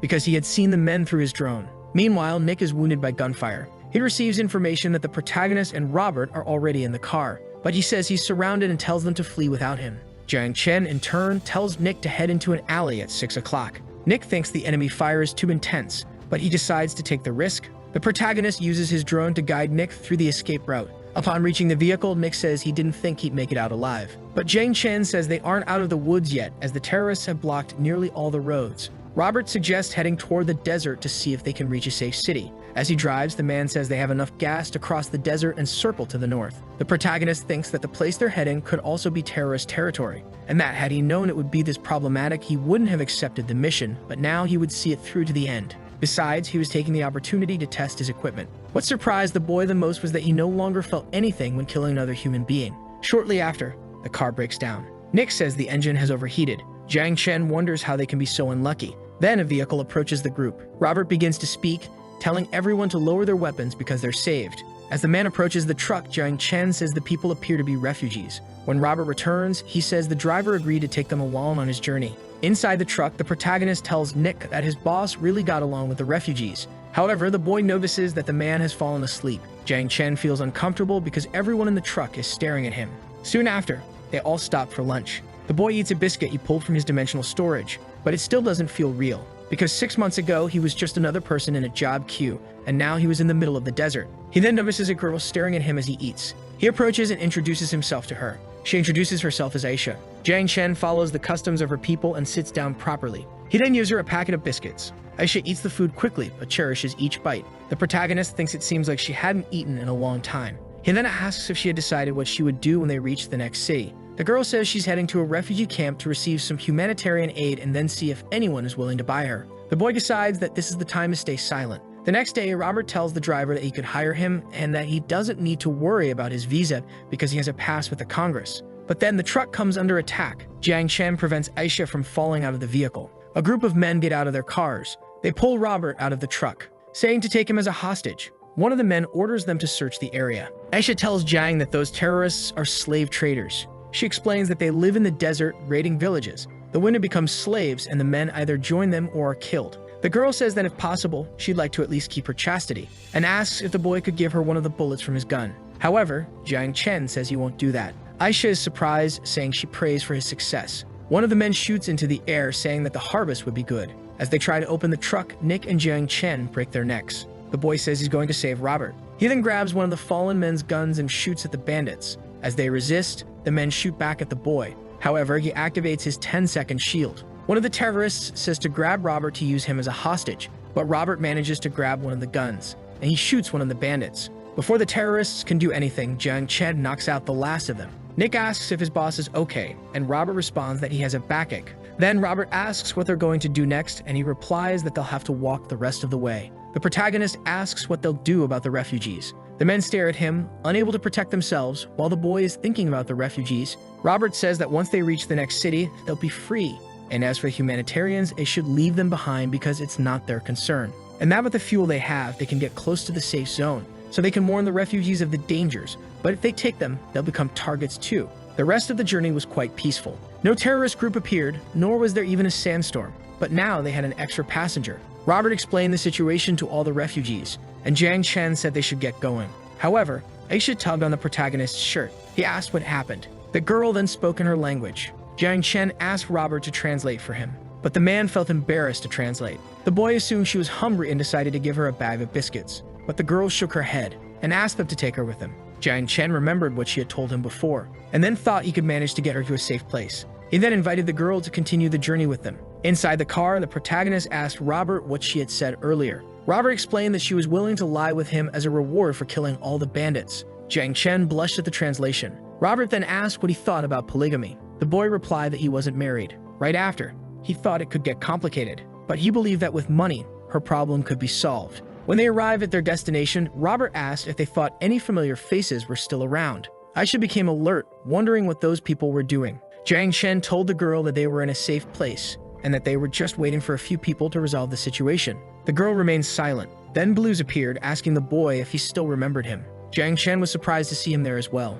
Blues said he was currently just handling security for his new boss. His name was Lawrence, a detective from the United States, and he needed to deal with an issue involving Robert, who had crossed his line of interest. Jiang Chen asked if it was okay for him to tell him about that. Blues, in turn, asked if Nick hadn't informed him. The protagonist said Nick only explained the plan and then remained silent. Lawrence told Blues not to leak information to foreigners and said he needed to accompany him to the headquarters. Blues then bid farewell to the protagonist. Robert explained that Blues, being a mercenary, worked for whoever paid the most, and this time his boss was about to be promoted. Due to making arms deals in certain regions, it could upset some people, so this was done to prevent a specific situation. He advised taking an arms dealer as an example and always watching the direction artillery was headed. It was a deal he would never make again, something to cover up his crude oil negotiations. The girl's name was Aisha, and she was 17, born in a war-torn country. When she was little, she had learned a bit about life in other countries through TV. At first, she thought that all those clean and paved streets and all that peaceful life were everyone's dream, like being in a movie. However, she soon discovered that her life could also be a movie, but in those films where peaceful civilians died to satisfy the thirst for violence. Her parents always refused to meet the demands of those demons and were soon killed. Like the rest of the people, she ended up becoming an exile, wandering to escape the war and trying to survive, until the protagonist appeared to help her. Taking down the demons who committed evil, he saved her from a miserable and humiliating death. Jiang never rejected her, even though she had been dirty for quite some time. He simply took her in. For that reason, at that moment, she felt it was time to repay the favor he had done for her. Seeing that he was covered in sweat, she mentioned that she would clean him up. With a certain lump under his blanket, the protagonist was apparently dreaming. And at that moment, he grabbed the girl's hand, pulling her close. The girl found herself wrapped in the protagonist's arms, thinking that this would be the greatest grace ever granted in her life. There was Jiang, and at that very moment, he was returning to China. Next to him was that girl from before. Nervous, the protagonist thought he had broken into a cold sweat. The girl, when she woke up, said the first thing she was going to do was learn to speak Mandarin. Meanwhile, a group of cars seemed to approach the protagonist.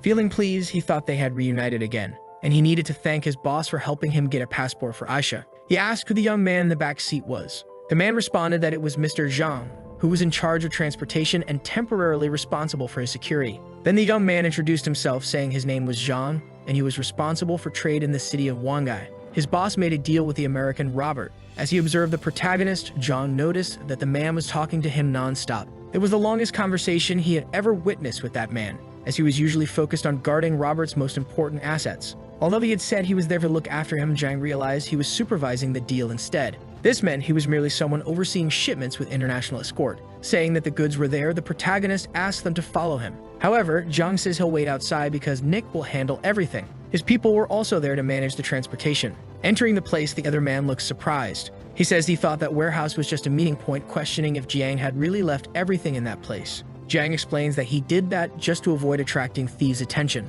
so they should get inside quickly. Pulling back the cloths, several gold bars are revealed. The group is left astonished by the sheer amount, but that wasn't all. Jiang says there's much more behind. Jiang reflects that he understood their reaction because when he saw Joe fill a pool with gold to the brim, he was equally shocked. The man, in turn, asks why the others are standing still, telling them to start working immediately. Sometime later, the man seems to finish evaluating all the gold. He mentions that the total comes to $500 million, and as soon as he confirms the payment, he'll give the order for his group to start loading the car. At that moment, he receives a notification of the transfer of millions of dollars. Sealing the deal with Jiang, the man says it was a pleasure doing business with him.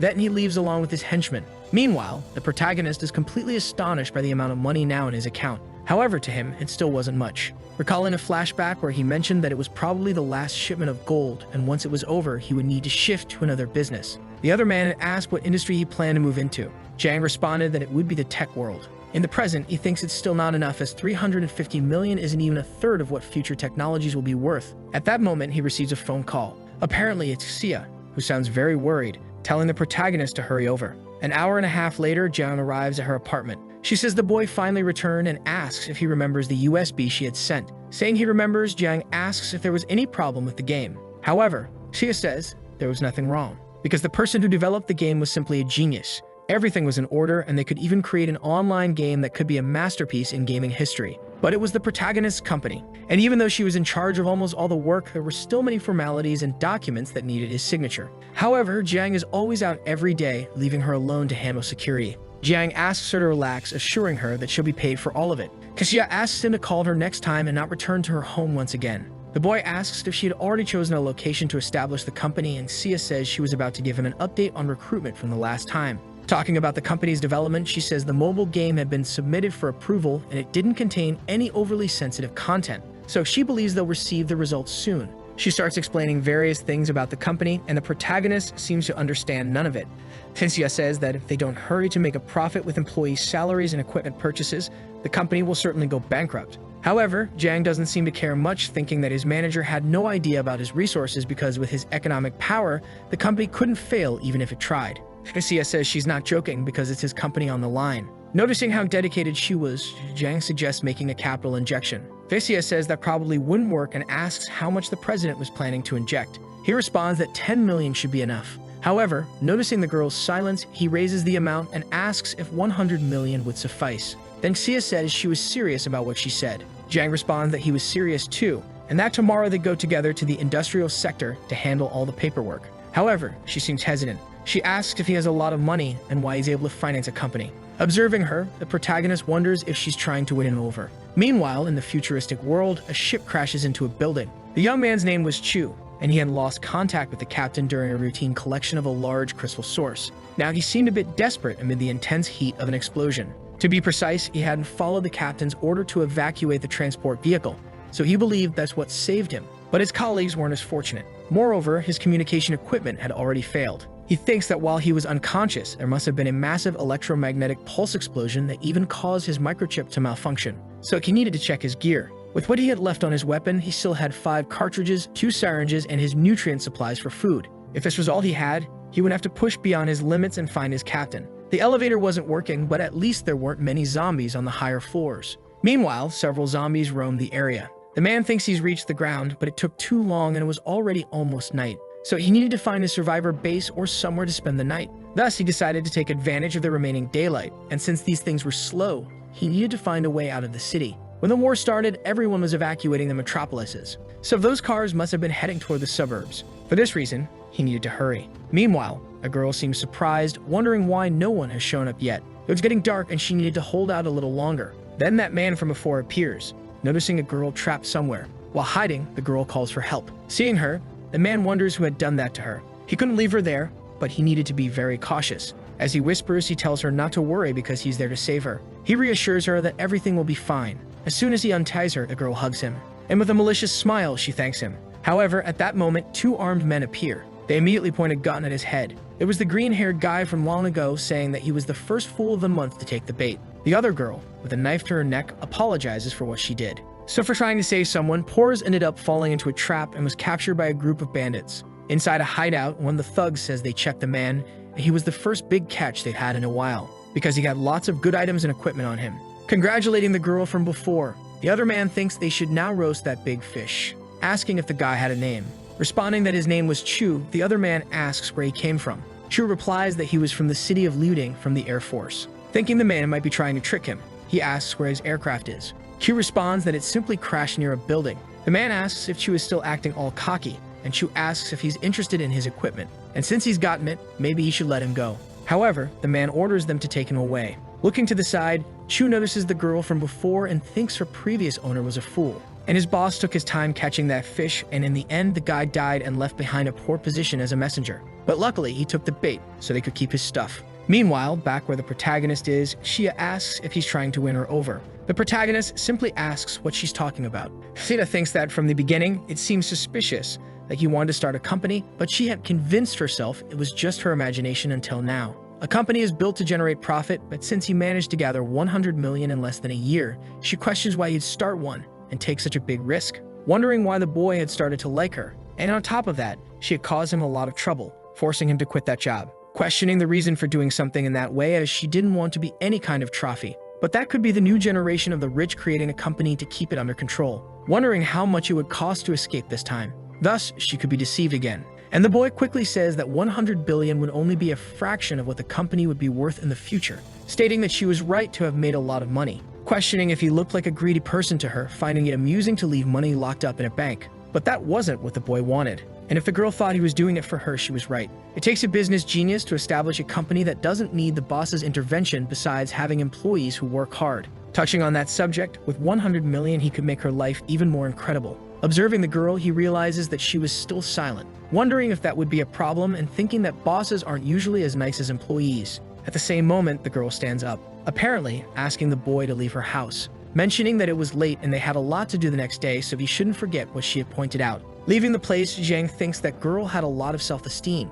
The next day, that same girl seems to be eating something. Zhang thinks that for her, it must be quite difficult, so he should get a house and solve that problem soon. But first, he needs to send a message to Xia, then he would drop Aisha off at her Chinese class. Looking at a specific building, he wonders if that was the place where he would train the girl. Dropping her off at the place, Aisha says goodbye to the protagonist, and the boy responds that when her class is over, he would pick her up, thinking that after that, he needed to go to the commercial district. Getting into a car, the boy asks the driver to go to the Commerce Bank on a specific street. Greeting him, Shia asks if by any chance he had slept well, and the boy thinks she wouldn't answer that question. She says that in the next few weeks, there would be job interviews at a specific university, and so he should go with her. Zhang says they should discuss that later as they needed to solve the liquidity problem, starting to discuss several things about his work. Sometime later, the protagonist already seems to have returned to the apocalyptic world, supposing that this time he didn't make a good landing, because, as he remembered, that was the basement of his house and should have gotten used to fall in there before, wondering what had happened while he was away.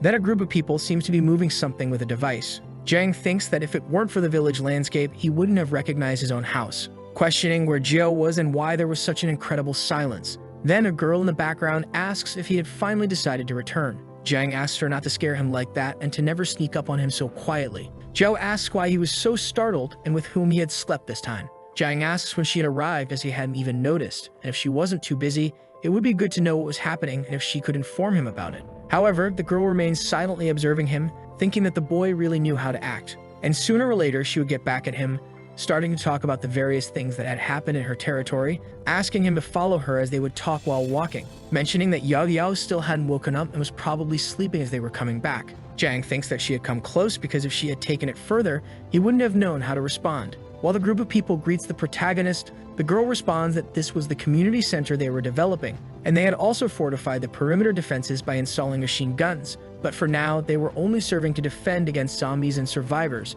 mentioning that in 2 months they would add weapons to them. Observing those weapons, Zhang thinks that each of them was very expensive and asks how the negotiations with Zhao's group were going. Zhao responds that at the beginning of August, the volume of crystals was among the materials they had traded, but for the constructions. Zhang thinks that a few days ago, she was like a lioness for losing a few potatoes, but now she was talking about a lot of money without even blinking, saying that it went very well and that to build a proper base, one can't skimp on money. Thinking that he had assumed she was only good at killing and had never suggested she would be so competent, the girl in turn mentions that the surrounding survivor groups had already noticed them and wanted to make contact, and there were about 57 groups around their base between large and medium groups. Jiang thinks that was a lot, and when he tried to make some money at that time, he was attacked by a mercenary group in Block 6. Even if it's not worth it for those survivors, the only reason Zhou's group does him attack is due to the support of his company. Zhou says that's why they took countermeasures, implementing rules that prohibited eating outside the continuous zone or lighting any kind of flame, making it clear that the entry of any survivor was forbidden,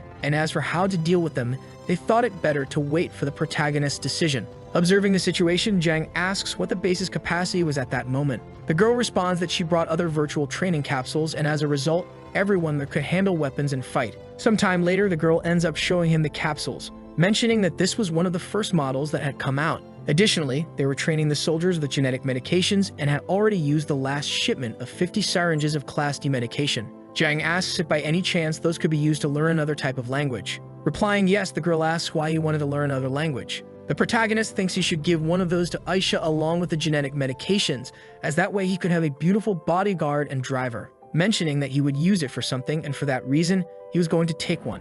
Saying that since they had a fixed armed force in that place, they could solve the problems of the other survivors, asking to establish a trading center at the entrance of the base. Additionally, they were to sell biscuits to the scattered survivors, exchanging them for crystals. Zhou asks why they would trade that, as she didn't think they would be able to buy anything useful from them. The protagonist says it could be anything useful and the value didn't matter, they just needed to know they would work for them. That way, they could gain trust over time and also make it clear they weren't trying to compete. Observing the situation, Jiang thinks he was right, noting that those people weren't easy to control. After all, they had a microchip. However, Jiang asks her to relax and stop worrying, because they were increasing their manual labor and that first shipment of helpers they got could keep up with the work, asking her not to forget to give 30 crystals to each person as a salary, since they couldn't keep them as volunteers forever. Soon after, the girl seems to be impressed, saying that she never thought he would care about the other side, which is why she misinterpreted things. The boy responds that of course he cares, since that was his home. Then Zhou asks with whom he had slept the previous night, making him uneasy with that question.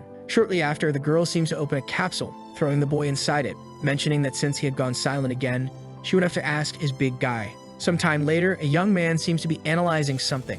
Looking around, Jiang thinks that this was the back-end development lab. The boy, on the other hand, is surprised as the young man was so focused that he hadn't even noticed his presence. Looking down, he notices the 2 cell phones he had brought earlier for Yao Yao. Shortly after, the young man notices the protagonist, feeling happy because his boss had finally returned, saying that he had checked several times for Mrs. Sun, who had made him look for the bug countless times before showing it to the protagonist. Jiang mentions that she had been very busy and for that reason, she couldn't be at the base. He asks how it all turned out. Grabbing the cell phone, the man asks if he would like to take a look. Observing the cell phone, the protagonist thinks the man really worked hard on it and that there was no problem. Not to mention that very high-tech screen, which looked amazing. At that moment, on the cell phone screen, a sort of NPC appears, introducing itself as his assistant. Surprised, Jiang wonders what that was. And when he goes to access the cell phone, that thing simply follows him everywhere. The protagonist asks if that thing could hear him, and it quickly responds that it was his loyal assistant. And if he needed to open any app, he just had to access the menu that way. But it recommended that he ask it to do so. The other man says that if he found the assistant too annoying, he could operate in text mode. The young man thinks that this was no small thing, as that assistant had the same level of language and intelligence as they did. Moreover, it was the NPC that initiated a conversation with the protagonist, and it was completely different from those audio receivers in his world. Speaking again, the assistant apologizes because there was no game on that cell phone yet, but it would need to search the network if there was a request. Then the man asked to plug that cable into the cell phone, as he had forgotten earlier. That way, the artificial intelligence could help with the search, but there was no compatible server in that place. However, he had backed up data from 2017 to 2027, so he could help search for whatever was needed. Then Jiang asked to download a racing game with the best graphics it could find. Sometime later, the assistant had already downloaded the game, asking him to enjoy it. Noticing all those graphics, Jiang thinks they were very realistic with effects like computer games, wondering if that was really a cell phone. Observing the protagonist, the man wonders why he was so amazed by such primitive technology. Jiang, on the other hand, says that he did a good job, and from that day on, he would be the Minister of Communication and Technology at the survival base. And as a reward, his payment would be increased to 1 can of premium meat every day. Surprised, the man thanks the protagonist for his generosity, thinking that he must be dreaming. Sometime later, it was already night, and the protagonist had returned once again to his world. As he walked towards his house, he thinks it seemed like every time he went to see his house, it was nighttime. Shortly after ringing the girl's doorbell, waiting for a long time, no one had appeared. Thinking that she really wasn't going to open the door, he assumes it might be because he had gone only at night. However, he didn't do it on purpose since he didn't have much time left, and as soon as he grabbed the USB, he returned to his world. wondering if he should leave but not wanting to waste the trip. Grabbing his phone, he asked his assistant to call Xia. Seemingly out of breath, the girl finally wakes up. Noticing her state, the boy asks why that was happening, and Xia replies that it was nothing. She was just a bit tired. Apparently in a luxury house, she apologizes for being a little drowsy. The boy, on the other hand, mentions that he had gotten the operating system, and for that reason he needed her to take a look at it, and that they needed to get it online as soon as possible, asking if she could open the door for him. Apparently with a cold, Xia asks him to just leave the USB. Realizing the girl wasn't well, the boy offers to take her to the hospital. However, Xia seems reluctant to go, saying that she just needed to take her medication and be on her way. But the boy says that wasn't a request. Picking her up in his arms, he says he was going to take her to the car. Sometime later, the two arrive at the hospital. About to help the girl stand up, she asks him to wait, mentioning that she didn't need his help and that she could walk on her own. Jiang thinks he didn't understand this woman as he had carried her earlier, but now at the hospital, she could walk on her own. At that moment, Xia slips, and the protagonist catches her to prevent her from falling. Telling her to be careful, he asks if she wanted to add another problem to deal with. While carrying the girl into the hospital, several people were watching them, thinking they were a couple. Sometime later, the protagonist seems to be observing Xia talking with a group of doctors, thinking they had said it was just a cold, but she had been inside for a while now, and if it was something serious, she should be hospitalized. Meanwhile, inside the hospital, the girl is asking about her father's condition. The doctor responds that they were quite worried because rabies is a very serious disease. The boy says that's impossible, as his father was never bitten by a dog, so he questions how he could have contracted rabies. However, the doctor seems hesitant to say anything. The woman says they didn't have any dogs and her father didn't even go near one, questioning how he could have contracted the disease. The doctor responds that the incubation period for the disease varies between a week and a year, and if a rabies vaccine is not administered in time, it becomes nearly impossible to cure. Frustrated, the other boy asks if the doctor was saying his father might not survive. Then the doctor, seemingly desperate, asks him to calm down. Meanwhile, the protagonist observes the situation, thinking there seemed to be some sort of influence, since the doctor was hardly contradicting himself, and besides that, the people around seemed quite scared by it all. Looking at the boy's clothes, they seemed normal, but his physique and posture indicated he was a soldier. At the same time, another man asked the protagonist why he was staring so much. Jiang wonders if they were together and if that man was supposed to be the boy's subordinate. Irritated, the boy says he had asked the protagonist a question, who simply ignores him and starts fiddling with his phone. The man at that moment sits next to the protagonist. The assistant notifies him that it's already midnight, asking if the protagonist wasn't going to sleep. Our boy responds that he still had to take care of something, so the assistant could go to sleep first. The man, on the other hand, asks to take a look at his phone, but Jiang simply ignores him, leaving the man completely irritated by the protagonist's attitude. Punching him, he says that he had given the boy a chance. However, the young man easily blocks the punch. The boy wonders if the protagonist was about to challenge him. Jiang, irritated, thinks that the more he tried to avoid trouble, the more it appeared. Meanwhile, the woman who was with the protagonist observes the situation, asking what the man was doing. Apparently, the man becomes afraid of the girl, asking him to release the boy immediately. The man thinks he had already let go, but that monstrous kid wouldn't let go of his hand, and he was just too embarrassed to ask for help. Shortly after, the man, who apparently was the soldier, observes the commotion. Approaching the two, he mentions that Jiang was quite talented, asking which martial arts school he was from, requesting that they let the matter go. Thinking his friend was a good fighter on the battlefield, but now he was completely powerless against the young man's grip. Jiang, on the other hand, is surprised, thinking that it's in moments like these that the boss shows up to defend his subordinate, wondering what the man was talking about as he thought he was fighting the man's subordinate. Observing his posture, he assumes he was wrong, which meant that the man might not be a soldier, and he thought he must really enjoy martial arts even more.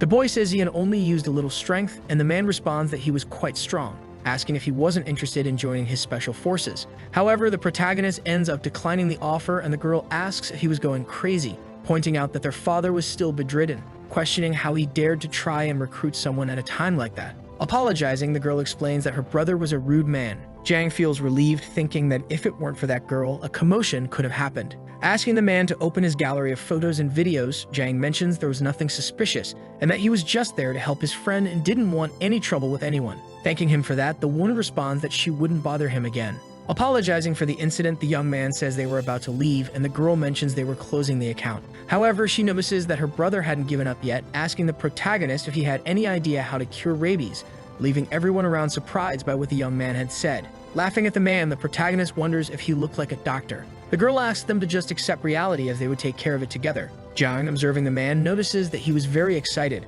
thinking that curing that disease wouldn't be a problem as he had some vials of Class D medication that could help cure rabies gradually. Moreover, he could have used some of that to cure Xia, instead of needing to go to the hospital. Then the young man asks for the protagonist's name, to which he responds that his name was Jiang. The boy responds that his name was Xingong and his sister was Xinren, asking if Jiang could use any secret remedy he had to cure their father, as they would reward him with whatever they had. Jiang thinks he could do that, but the problem would be what would happen afterward, as if it were a simple family. He could cure him, and it would all just be a misdiagnosis. But since they weren't from a simple family, it could end up bringing a lot of tension. On the other hand, precisely because they were powerful, he could end up taking advantage of them and earning more money, which could be considered a double-edged sword. For that reason, you would have to see what kind of people they were. But at that moment, the other girl interrupts the situation again, saying they should stop, questioning whether they would risk having someone use techniques on their father. The doctor agrees, saying that his sister was right and that they should trust them. At that moment, the protagonist says he could try to do something to help. The man says that as the doctor in charge, he needed to protect his patient, asking the young man not to get involved. And the woman says she didn't trust him, mentioning that her father was the secretary of the Wang High Council. The protagonist, for his part, says that he hated when people doubted him, and whether her father was cured or not would be their problem,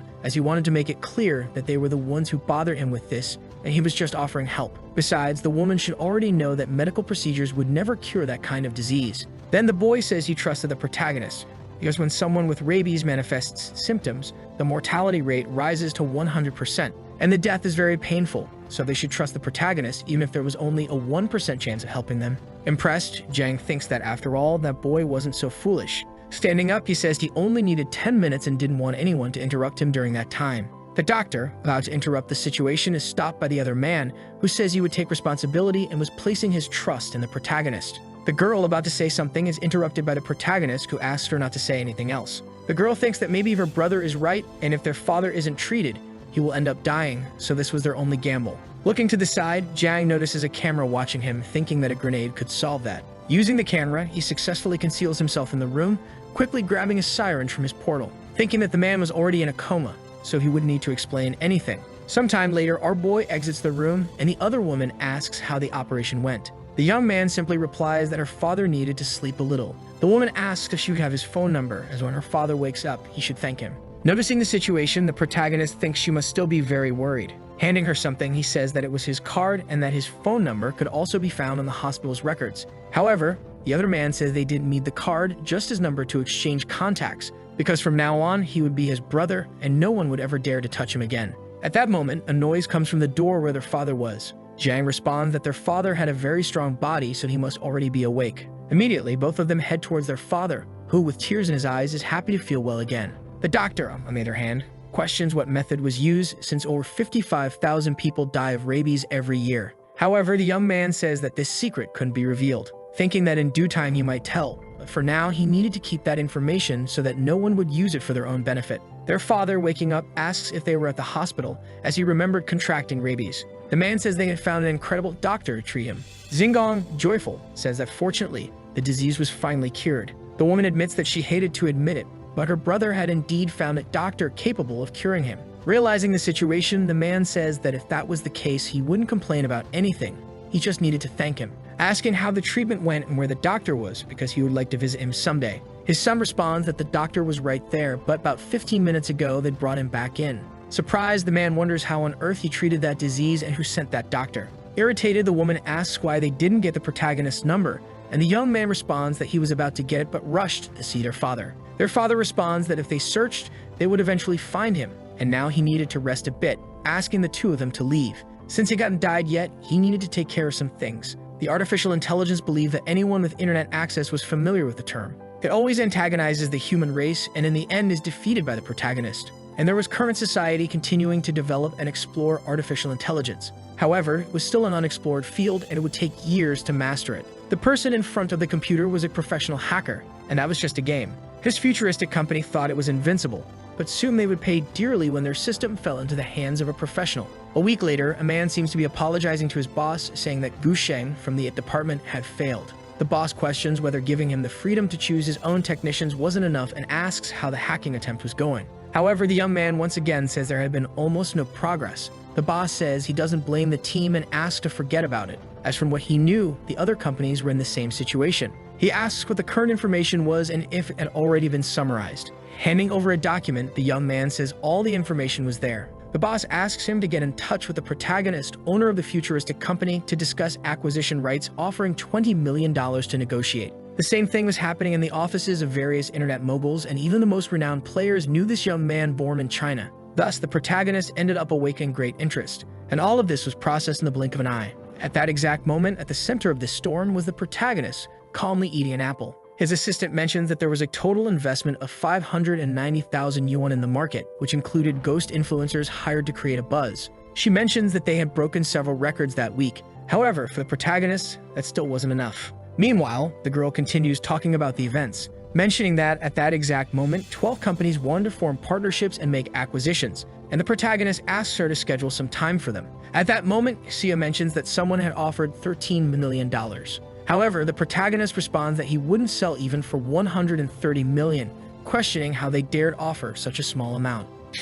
Xie, in turn, asks if his company didn't need to be patented. Surprised, Jiang asks if there was really a way to patent software in China, thinking that no one would be able to bypass his system for the next 50 years, and by the time they got there, they wouldn't even know what version Futurista had reached. However, Sia responds that she had an idea. Stating that it wasn't easy to set up an office, she suggested that he have more control over his work environment and act accordingly. As she was leaving the room, Jiang asks her to call him by his first name only. Fezia responds that they were at work, so she asks him to keep personal matters separate. Meanwhile, inside a university, a girl asks to hurry and see her new baby. Along with her was that woman from earlier, who had gotten angry at the protagonist, showing her cell phone to the woman. Surprised, the woman asks if it was some kind of virtual patch, and the girl asks her to just try talking to it. Speaking to the phone, she says her friend didn't believe it could talk and asks if it could sing a song for her. However, that assistant says it didn't care what others thought. For it was enough that its mistress liked it.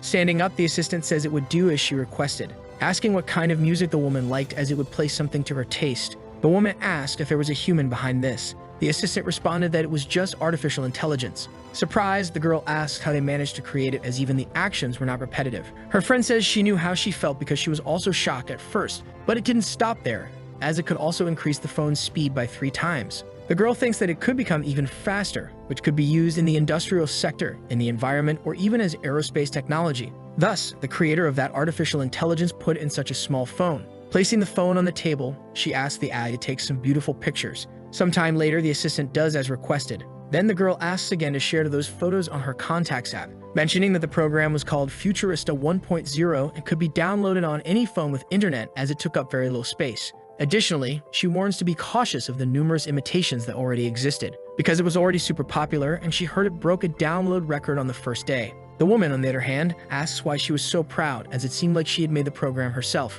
Convinced, the girl responds that she heard the president of that company was a former student of that university, and also that a girl from the student union said that in the morning they would be going to the school to recruit more students. The girl mentioned she wasn't even studying, questioning why she was so excited. Meanwhile, the protagonist was beside Xia, analyzing something. The girl responds that 14 more imitations of his program had appeared, and among them, 7 were using the name White as advertising. Jiang replies that the internet users weren't fools and surely knew what was fake, but he thought they needed a legal team for the company, thinking that it was a big problem because if it were a program without emotions, even with several security gaps, people wouldn't feel threatened. He says they needed to provide a guarantee, and if users experienced monetary loss due to a program error, Futuristas would fully compensate them. Kexia asks what would happen if there was a security breach, and the protagonist responds that it was impossible, replying that she could trust him because they wouldn't be hacked and now the rest was up to her. Shortly after, a girl appears, mentioning that the fair would open at 9 o'clock, specifically in 30 minutes. Then a woman says it was almost time, asking not to put too much pressure on the students. Jiang says it could be left to Xia, as he trusted she would take care of the recruitment. Then the girl asks him not to be too surprised when the crowd shows up. The protagonist thinks he had already seen a crowd of refugees fighting for food in the future, and for that reason, an event like this was nothing special. At that moment, a huge line appears, waiting for the protagonist. The other man says he had heard a lot about Jiang, mentioning that he was a computer engineer. Shortly after, countless people start introducing themselves. Sometime later, the protagonist is completely exhausted after evaluating all the candidates. Surprised that Xia didn't seem tired, the girl responds that she was used to it. Observing the young man, she wonders where he was going. Shortly after, Jiang returns with 2 cups of coffee, asking the girl to take a break. She thanks him for his kindness. Sometime later, the protagonist ends up falling asleep. The girl thinks that despite being laid back, he still cared a lot about others. Time passes again, and Jiang is once more looking for more people. Then that girl from before begins to introduce herself to the protagonist, After listing all her skills, she says she is a fanatic user of his app. Jiang wonders where that airhead came from after all the nonsense he had heard. Kexia, on the other hand, asks what the girl would do first if she were his legal advisor. The girl responds that she would sue those guys for infringement. The boy thinks she seemed interesting but was too emotional, and in the legal field, there's no room for mistakes. Just as he was about to say something, Xia asks him to let her finish speaking. Listening to what she said, Xia is surprised, thinking that the girl covered all the legal bases with specific measures. However, Jiang didn't understand anything she was talking about, completely lost in the conversation. Shortly after, the girl thanks them, mentioning that's all she wanted to say. Jiang thinks she was clear with her words, and because of that, very interesting, wondering if they had found the right person. He asked the girl if she could spare some of her time because they needed to talk about her salary and benefits. Shaking hands, it seems they sealed the contract, leaving the girl completely thrilled with what she had achieved in her life. Meanwhile, at the celebratory dinner, the host announces that they were going to invite the internet superstar, who was only 23 years old. Shortly after, the protagonist is walking among the crowd. Sometime later, it seems he finished his presentation, thinking that Xia had tricked him with that whole thing about maintaining the company's image, so he had to memorize the speech she had written. Meanwhile, that woman from earlier seems to be watching our boy. Surprised because that was Jiang, she thinks things were getting more interesting now. Sometime later, our boy is looking at the view, thinking that all those discussions were just meaningless chatter and that as soon as the career event ended, he would leave immediately. Noticing the woman behind him, he asks who she is. She, in turn, asks if he had forgotten her from that time at the hospital. Recognizing the girl, he realizes it was the woman from before, saying he didn't expect her to be that famous man's daughter. Jiang says it seemed like they studied at the same school and asks if she came there to make a partnership with him. Then the girl says that at that moment, she just wanted to ask him one question, mentioning that she wasn't there to try and discover the secret of his business, but as the editor of the campus newspaper, she would just like to interview the brilliant former student of that school. Thus, the interview lasted an hour and a half, but she only asked trivial questions. Finishing everything she wanted to say, she mentions she just had one more question, asking for his phone number. Entering the number into her phone, he says that she was already using his products. Saying yes, the girl mentions that her father wanted to meet the person who saved him, but John probably already knew that, stating that he was more excited than ever and wanted to talk to the protagonist. For that reason, she needed Jiang to visit him soon. Jiang, thinking that yet another untouchable girl had appeared, says goodbye to her, thinking that her father was a big shot in the government. So whatever happened, his company would depend on what Wang Dehai decided. Sometime later in the future, the protagonist appears to be wearing armor. All of this started when Jiang had returned to the future again. A week ago, the boy seems to have returned to the apocalyptic world, thinking that the company wasn't even in order yet, but still Jiang had returned to his home, mentioning it had been a long time since he had come back. At that moment, he notices that the place is eerily quiet, wondering where Jiao and Yao Yao were because he wasn't hearing anything from the construction site, wondering if they had already finished building but not believing that possibility. However, he realizes there was no one around, questioning what had happened and where everyone had gone. At that moment, a message appears for the boy, telling him to meet her at the far end of the wall, reminding him to put on the filtration device. Meanwhile, Joe thinks that the protagonist should be arriving soon, mentioning that the situation was more difficult than she thought. Shortly after, Jiang appears climbing the stairs, asking what had happened and why everyone had stopped building. The girl asked him to see for himself, as things were not normal. It all started around a month ago when the zombies outside began to rage, surrounding the entire base, so they couldn't attract more attention with the noise from construction, mentioning that they could be affected by something. They were not only active at night as usual, but now they were active during the day as well. She still didn't know why, but the level of mutant bacteria in the air had risen, and that's why it was necessary to wear masks. Everyone who received booster or genetic vaccines had immunity to resist it, but the bacteria level was rising and becoming similar to that of the zombies. Jiang mentions that he remembers when it was said they moved based on photosynthesis. Jiao replies that normally the zombies would be peacefully walking during the day to carry the spores in their cerebral cortex, and then they would only rage at night. The protagonist asks if that bacteria eliminated the need for that and if it could have entered the zombies' bodies, adapting to them. The girl replies that it could be a possibility, though they had no scientific proof. At that moment, Jiao says that her sources from Block 6 had informed her that the bacteria was coming from some kind of source. Jiang asks what had happened to the survivors near the base and how they had reacted to it. Jiao replies that, unfortunately, they were the only base in the region and the largest group of survivors in that area, but even so, they were unable to act. Our protagonist says that letting it continue would be dangerous, so it was necessary to take the initiative and eliminate the source of the bacteria. However, it would be very problematic to leave the base at that moment. The girl comments that it seemed like the bacteria was attracting the zombies to where the humans were, so they wouldn't be able to negotiate with other survivors. Jiang mentions that the sewer entrances were hundreds of meters from Block 6, so they would need to eliminate the source of the bacteria in that place. He mentions that he had a feel in the air that was getting heavier, so it would be difficult to approach. However, Joe says that she would reformulate the battle plan so the next day they would dispatch the troops. But the protagonist says that he would help her as well, but Joe quickly says she didn't agree with that. However, Jang asks her to let him finish speaking, and the girl asks why she should let him do that. He replies that his combat skills weren't bad and that he could escape the battle if something happened. For that reason, he couldn't leave his woman alone in a place like that. However, Jang in his thoughts supposes that if he let her go alone, she would end up killing all the survivors along the way. Reluctantly, the girl says she would let him do it that time, but that he would have to gather more food for the journey. However, that was easy for the young man. Sometime later, the protagonist was talking to Zhao, saying that they shouldn't waste time and should get straight to the point. Jang thinks that Yao had said that holographic communication only used 1 crystal per minute. Then Zhao replies that he hoped to increase the volume of their exchanges, leaving the protagonist surprised by what he heard, thinking that he had also wanted the same thing. Zhao mentions that they were down to less than 1,000 units of canned fruit. Showing something, the director presents his proposal, leaving the young man surprised by what he had seen. Thinking that the proposal had increased significantly, and considering the previous price, it would be about 450,000 crystals. And that was plenty, considering that a battle armor only cost 10,000 crystals.